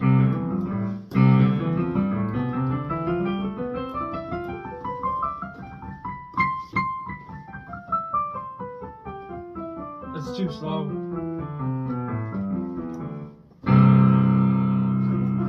I don't know. Okay. I especially love the part where you say you hate this. All right. Rhodsey, this all comes from my heart. I'm going to be a little harsh, but it's from a place of compassion and because I want you to learn this stuff and get better and become a better pianist. First of all, whenever we play scales, Rhodsey, never, ever, ever put a thumb on a black key. It is instant. It is an instant problem causer. So when you play B major, let's see, you were starting with thumb somehow, and then let's see, you were playing, I think, like 3, 2, 1 in the left, and then I'm not exactly sure what was happening to get to the B if we were sliding. 3, 2, 1, something like that. That, we got to learn the right fingerings, Rhodsey. B flat starts in 4 on the left. We cross to 4. In fact, I think when I watched your video, yes, Ser Woolsley, we have standardized fingerings for all scales. You can find them easily online in any book you can purchase. There are very, very few alternative fingerings. There's a reason for that. It's because the standard fingerings are far easier to execute than anything else. So we really want to stick with those. Okay. I could probably leave that there. I'm going to say one more thing, though. So, Rhodsey, because of some of the fingerings that you've chosen, like in B major, where thumb is going up, and then sometimes this hand is getting super turned like this, and then we're coming back, and we're doing this motion back and forth through the whole scale. That is always going to be a problem, and it's always going to prevent even articulation, and it's always going to prevent speeding up scales and keeping things together because that's a whole lot of movement. So if I just show you left hand, when 4 crosses, there's a tiny bit of turn of the hand over the top. But most of the time, things are staying aligned, right? The faster we go, the less, you know what, I'm not gonna even say that. Because the second thing, Rhodsey, is that I know you said it's so slow, or you had something like that you said in the video. go slower. Please go slower. Because we really want to program the right fingers on the right notes with crisp articulation. That is only going to happen with some consistent, slower practice. So, if we stick with B major, pick a tempo that you can do flawlessly with the right fingering. So, this is not too slow of a tempo. In fact, even at a more advanced level, there are so many things we can work on at that tempo that I just played. Let me show you. Okay, we can work on, let's say we can play hands together now that we've slowed down, right? We can work on crisp articulation by playing detached.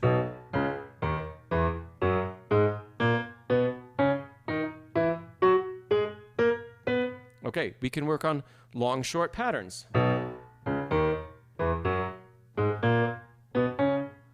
Still detached, right?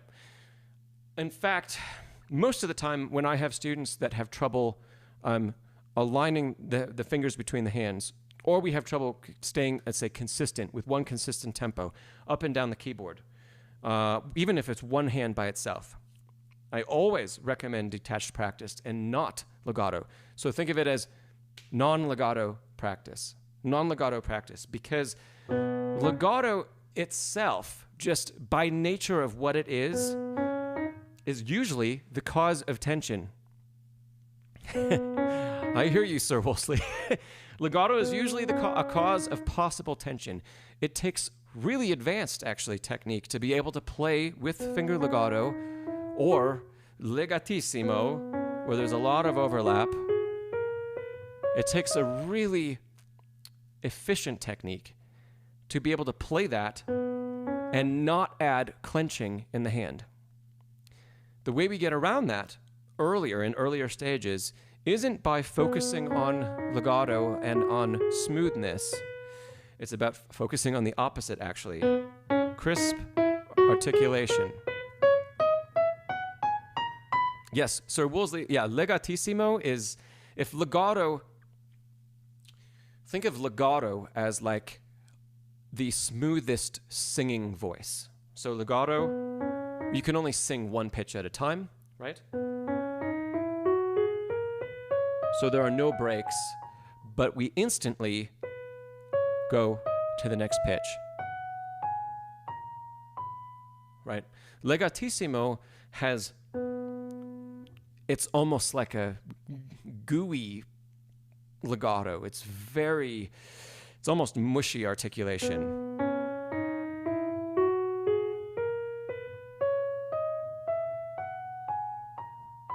There are times that is a really important articulation. There are in pieces of music as well. So it's an interesting thing to practice. Probably you don't need to work on scales, playing legatissimo scales, because the amount of time we're going to need that technique and repertoire is very low. And something I've mentioned here on the stream before, let's see, Alex says, too many pianists think legato, but then just play thick and heavy and it slows them down. Yes. In fact, and this is something I've said here before, that highly virtuosic playing has far more non-legato in it than you'd think. Because as the faster we go, the less connection, physical connection we need.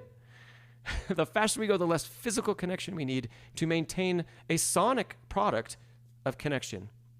Because the physics of the piano only work so fast. So if we're playing some blazingly fast, I'll just use a scale. That's all non-legato. If I tried to play legato, to Alex's point, if I try to play that speed, legato,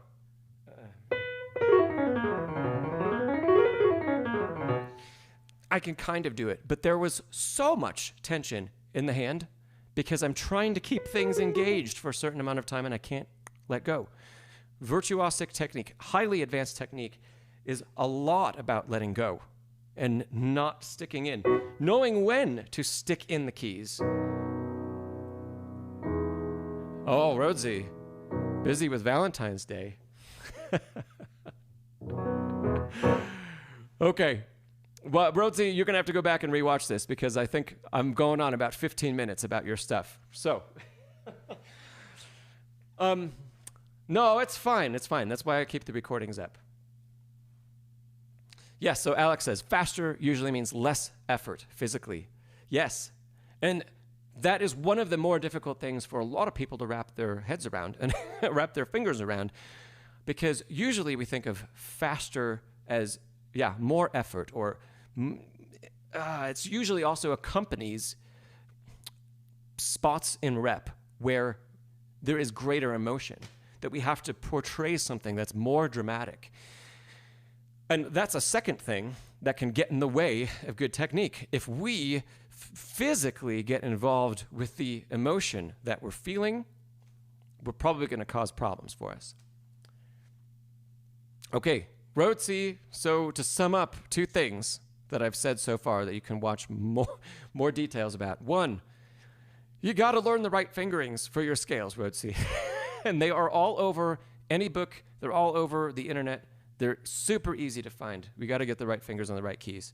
Secondly, you absolutely need to go slower. Slower than your slowest scale that you played in your video.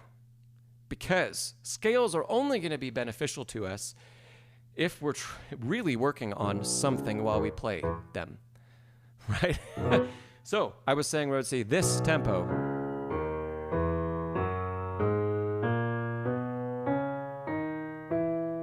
There are plenty of ways to not make that boring. Okay? So I was talking about detached playing and playing in groupings. Those are 2 great ways of keeping the not being boring. Another, I find this crazy interesting. Bethany, thanks so much. I find this crazy interesting to do is play every single note exactly the same.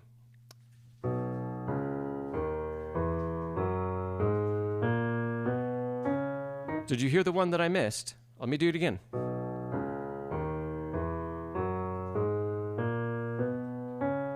There we go. I got it that time. That takes incredible focus to play things super consistently and super smoothly. There should be no way that you get bored with it if you're truly focused on making everything spot on, right? Marvin, let me come back to your question in just a second. Rhodsey, you say your right hand is faster, and is that a common problem?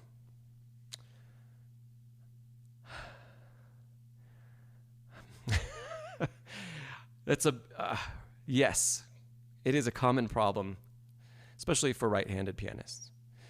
The couple left-handed pianists that I've talked to say the opposite. Their left hand, their dominant hand. The dominant hand tends to be the faster one. There are ways of working around that. But we're not at a place to tackle any of that yet, Rhodsey. We're not at a place to work on speed with the 2 hands. What we need to do is get the right fingers on the right notes. Before we do anything else, we got to get the right fingers on the right notes for all of the keys.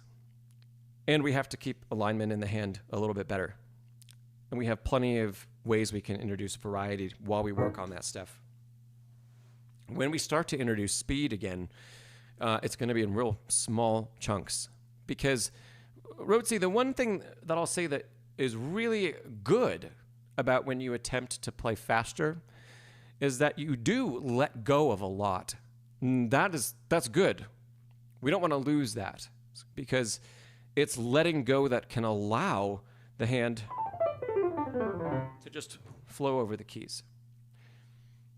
So we don't want to get too hampered in what is this and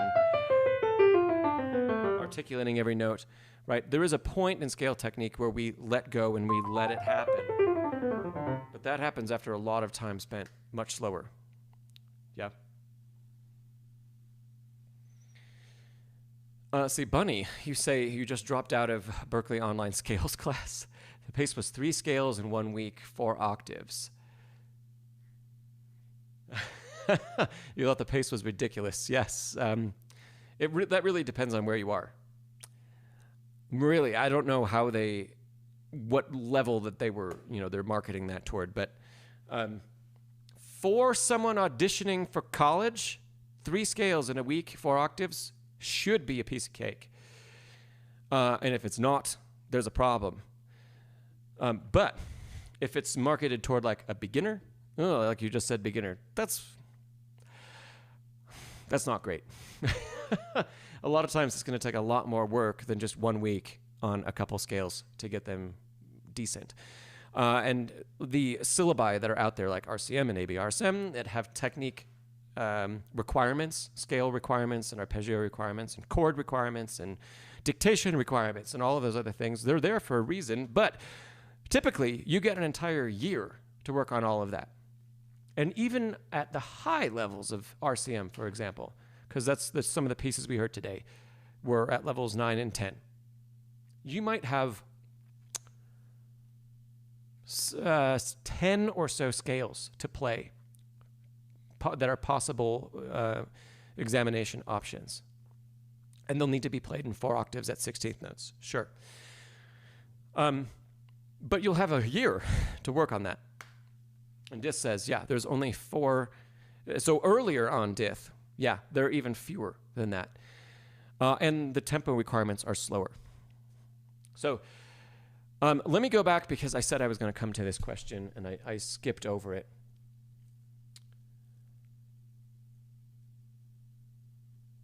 No, I can't find it.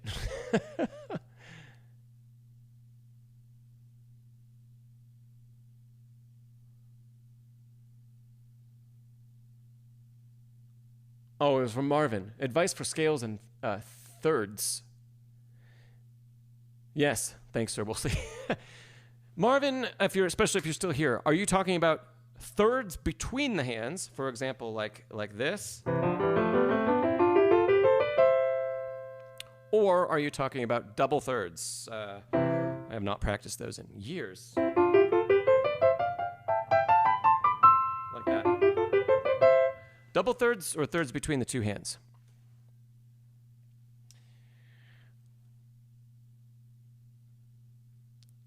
Hopefully Marvin's still here.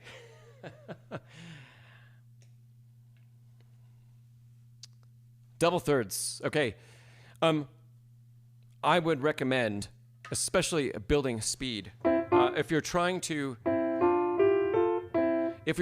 play them legato, take a nice slow tempo. Because there's a purpose to that, and there's a purpose of feeling the hand cross over one pitch that we're holding, or fingers cross, right? So just playing in C, for example, I think this is the correct fingering. 1, 3, 2, 4, 5, 3, 1, 3, yeah. 1, 3, 2, 4, 5, 3. And we kind of hold on to 5 and cross over. This is very advanced, by the way. And it's like a precursor to, you could think of like Chopin's second etude. Second etude is all about 3, 4, and 5 in the right hand, being able to be very nimble and cross over each other. That'll be really important when playing double thirds slowly. When you play faster, we get rid of that because there's not enough time.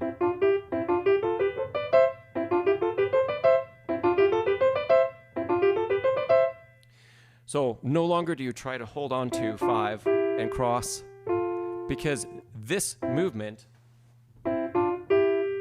that, we can only do up to a certain tempo.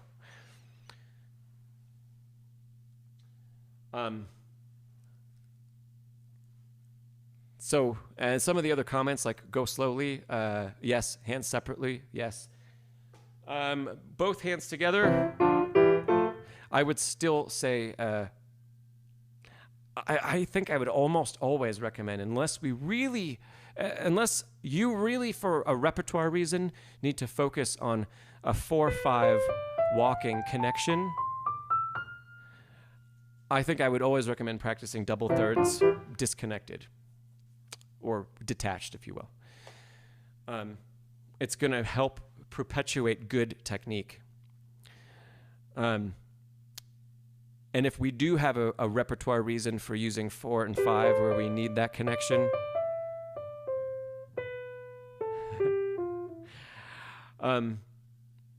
I think the better place to work on that will be in the rep itself. Yeah. Marvin, does that help answer that question?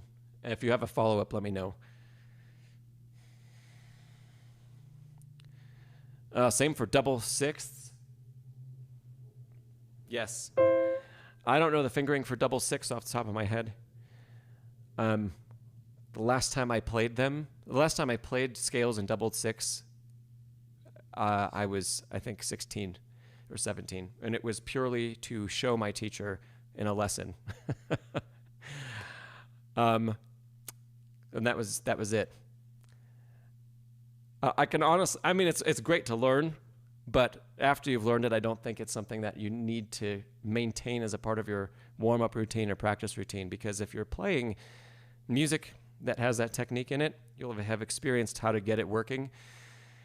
And Ser Woolsley, you'll experience how to get that working, and it'll come back and it'll be the way it needs to be manipulated for the rep itself that you're working on. So, yeah, so to answer Ser Woolsley's question, I'm 37. It's been about 20 years since I practiced scales in double six, and nearly that long since I practiced scales in double thirds. And I don't have any trouble playing any rep. I did learn it. My teacher absolutely made me learn it, and we worked on it together. But once that happened, that stuff can get put away.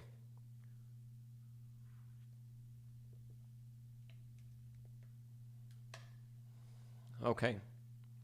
Cool. Let's see. There are... thanks, Marvin, for the question. There are a couple other questions here. So I'm going to take just the couple that have come in, and then we're going to call it a day. Let's see. Ruth had said, anyone blowing off scale practice, please don't. Yes, you say, I started piano in 2nd grade, and no teacher made you learn scales until 12th. And you made so much progress after you learned proper scales. That's 100%. And every colleague of mine that I have talked to about this idea, that has at least 1 degree in music, if not multiple, that works as a professional musician, if they got into a collegiate level program without having great scale technique and great scales, the first thing that they did first semester was, everybody that I talked to, they are taken off rep completely. This is after you pass your audition. Taken off rep to only work on technique and scales because they are such core elements of everything that we have to play. And then maybe 1 semester later, rep gets thrown back into the mix. Still, and I should say, taken off rep and they're still asked to practice like 3-4 hours a day of all technical work. No, that would be so hard. So if you have a choice, don't choose that path for your life.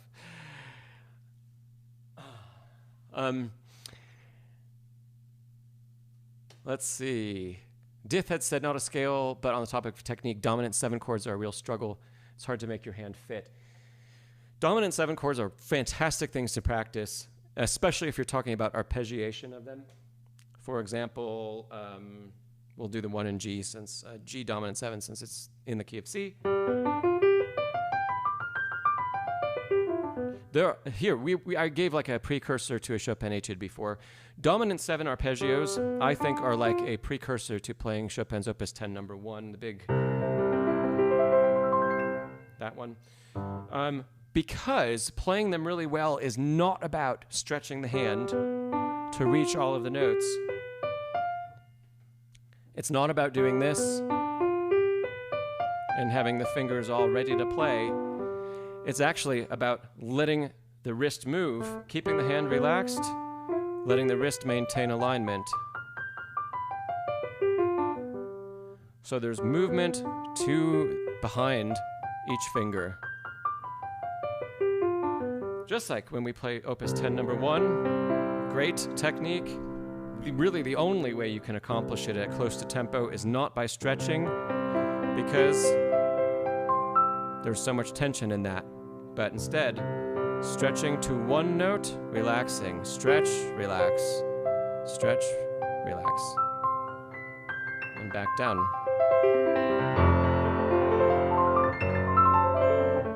Yeah. So, dominant 7s are great for that kind of practice, and they can really help you learn that this kind of pulsing in the fingers, it's not quite that dramatic, but this to this to this to this, that's what we feel while we play, especially any kind of arpeggiated stuff. So Woolsley, I think the doggos are somewhere else. I don't see them at all.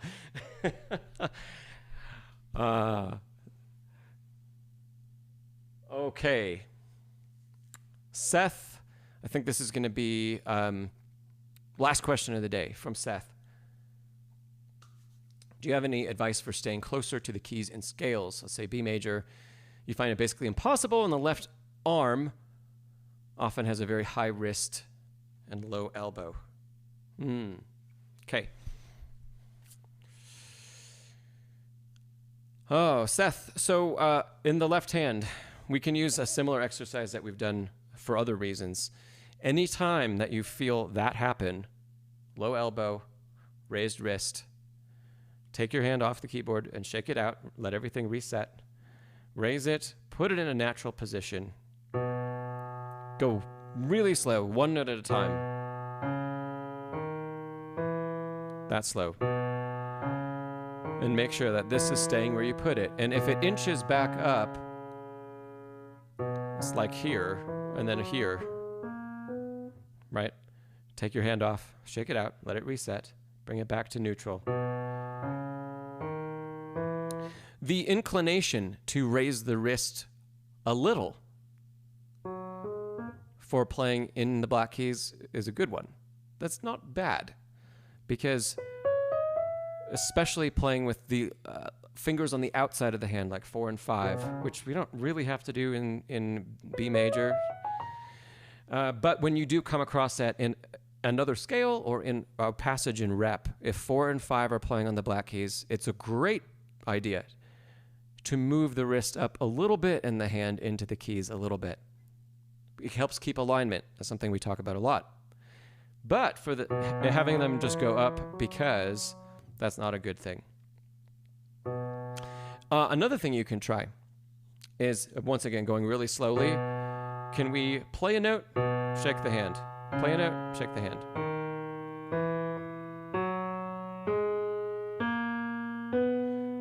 And what this is doing is it's letting everything stay nice and relaxed. Yeah? If you can go up the entire scale and keep doing that, great. But as soon as, try to have really great body awareness. Thank you so much, Christopher. Okay. Try to have really great body awareness. And as soon as that pops up, stop, reset, bring it back. And if that means that we only play an octave of a scale, fine. If that means we only play a scale at, quarter notes equal 60, fine. That's not a problem. That's not a big deal. I would so much rather work with a student on extremely slow scales and really particular about technique than, building speed or anything like that. Yeah, building speed is just a great byproduct of good work.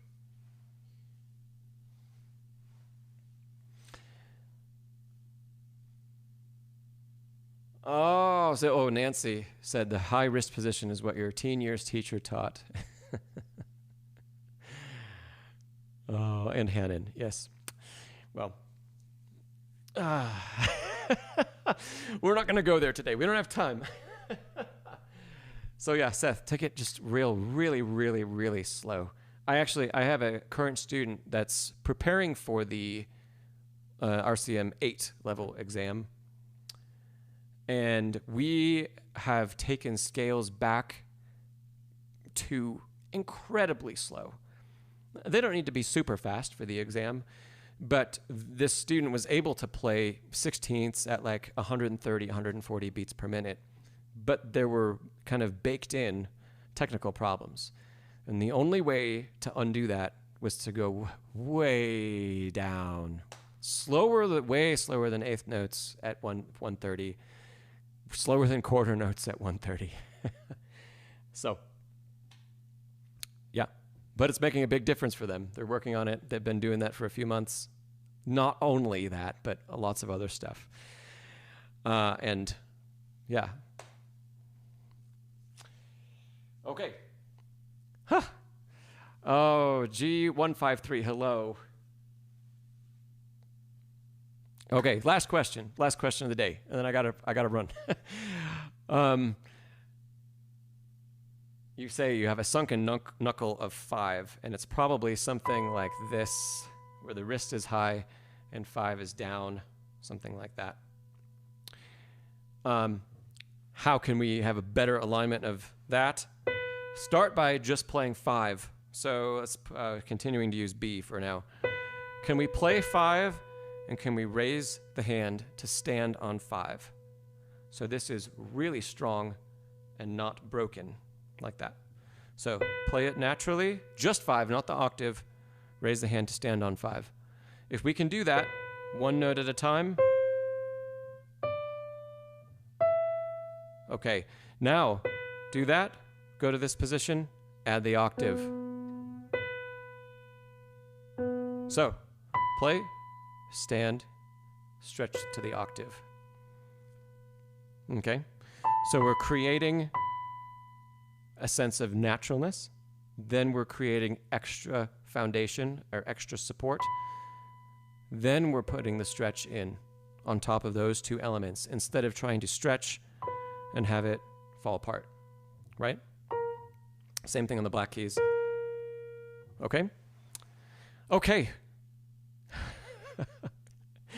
I do have to run because it is lunchtime and I only have about 30 minutes to eat. Oh, but this has been a great session. G153, some pianists have sunken knuckles and they're professionals. It's never good. Sometimes it's a byproduct of a pianist not having large enough hands.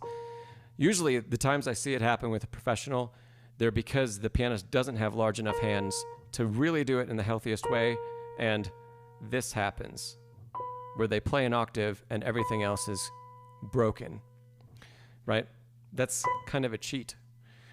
But watch like Marc-Andre Hamelin, someone that's known for having the foremost formidable technique. That's who we want to model. Yeah. Okay. Thank you so much, everybody, for being here. We had some really great music we heard. Thanks, Ser Woolsley, for some great Debussy, and I know Bethany's not here anymore, but it was really lovely to hear both of you. G153, I don't. If it's been that long, I probably don't. I'm sorry. Okay. Thank you, Seth. All right.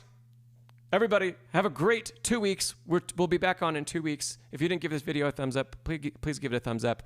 We have 2 more great submissions for classes in 2 weeks. They're both Chopin. So we're going to hear, I think, at least one Chopin etude and a Chopin prelude. So it'll be great fun.